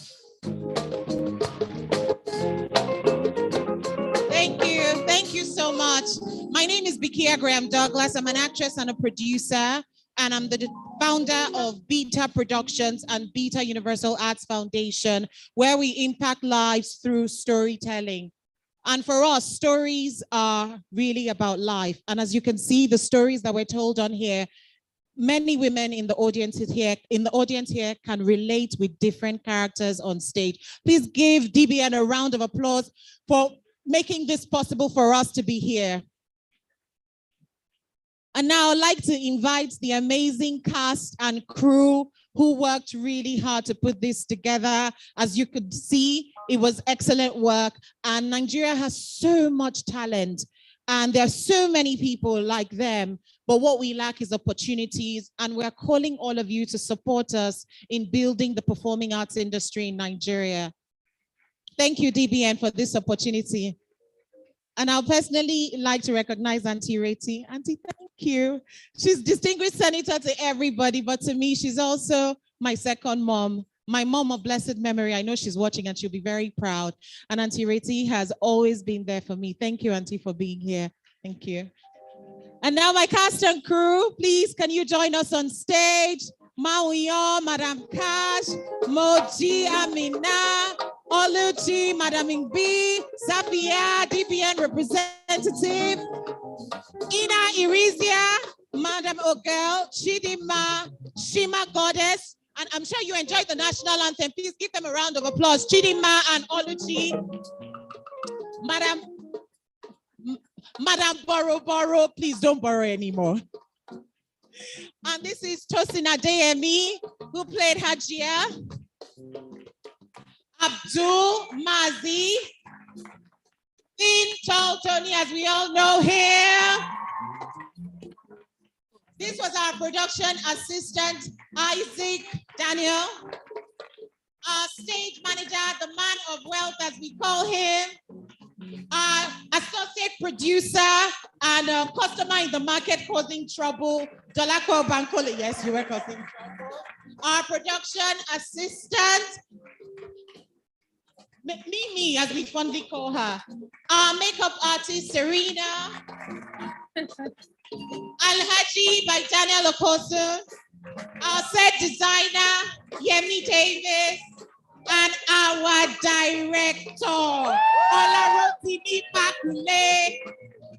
Thank you. And as I introduce myself, I am Bikia Graham Douglas, and I'm the executive producer of this, thanks to DBN. And our writer, Mr. Paul Ubede, he's actually in the UK at the moment. Kenny. But Music. Kenny, of course. Kenny, where are you?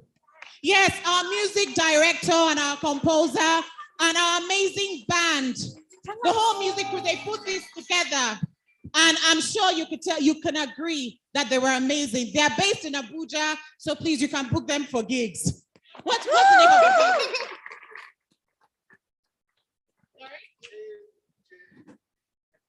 the AJB Entertainment, please book them for gigs. They're resident in Abuja. A number of them here had to come in from Lagos for us to work together.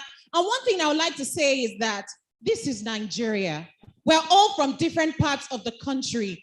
And it doesn't matter what tribe we are or our religious belief. What is important is the unity and the love amongst us. And thank you, DBN, for making it possible to bring Nigeria together on stage. Thank you. And I am Vikia Graham Douglas, executive producer. Thank you so much. And thanks for being a wonderful audience. Thank you.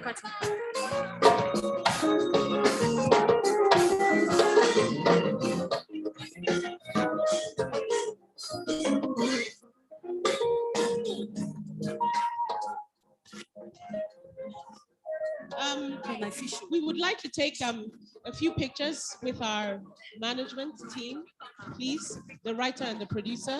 And whilst we're doing that, I would like to invite the Executive Director,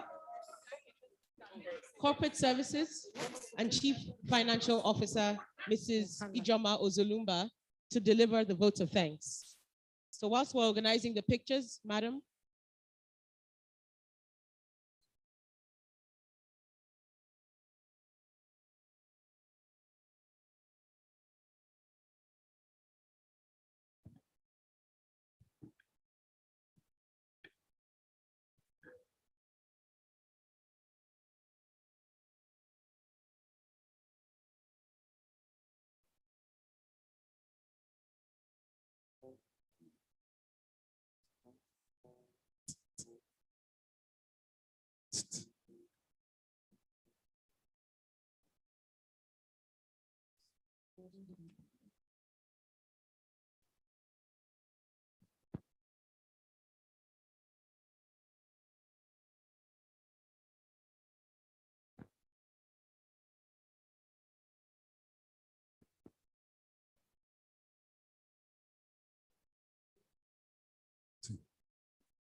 Some people can stay on stage.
Okay, good afternoon, everyone.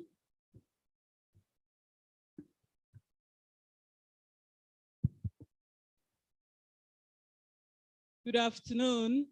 What a day. It's been a packed event. I just wanted to say a big thank you to everyone for coming. Particularly, this occasion has been graced by our minister, the Minister of Finance, Budget and National Planning, our representative, the Minister of Women Affairs. Thank you very much for coming. Thank you very much for the first time ever, a female senator for the FCT. Woo! Oh, not the first time ever? Oh, the second, still? Oh, yes. Yes, yes, yes, yes.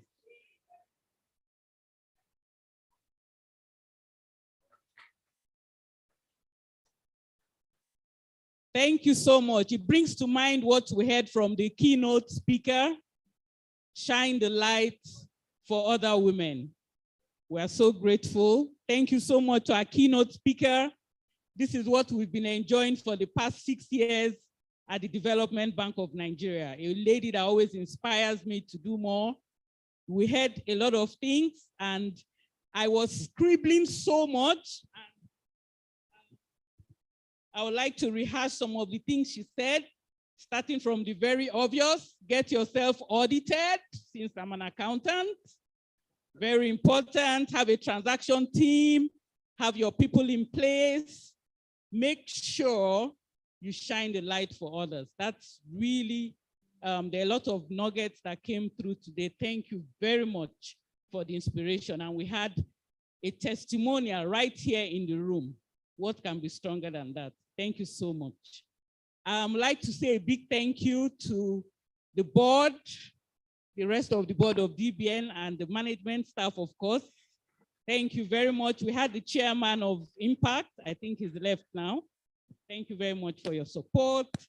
We also had a lot of civil society groups. We had NASME, we had WIMBIS, we had a lot of NGOs here present. Thank you very much for gracing the occasion. I will not forget our regulators, the Central Bank of Nigeria, the director of office. Our regulator was represented. Thank you very much. We had CIBN present also. Thank you very much. Our cast, that was a very inspiring and energetic play. Once more, kindly give a round of applause.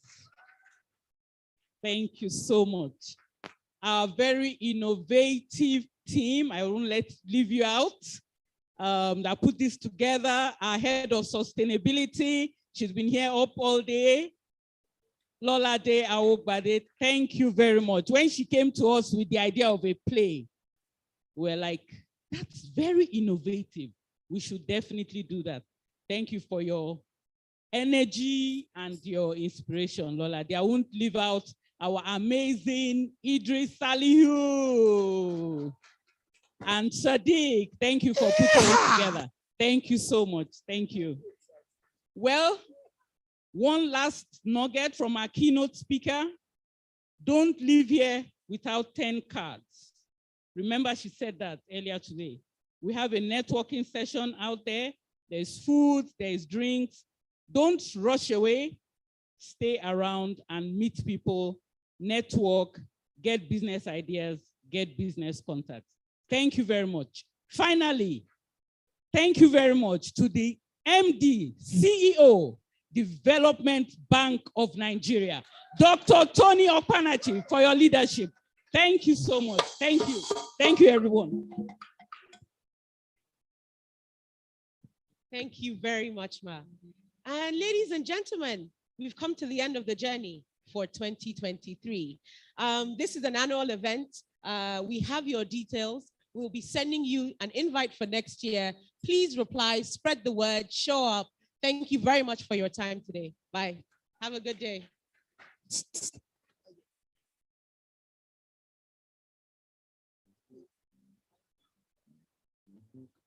Stay here.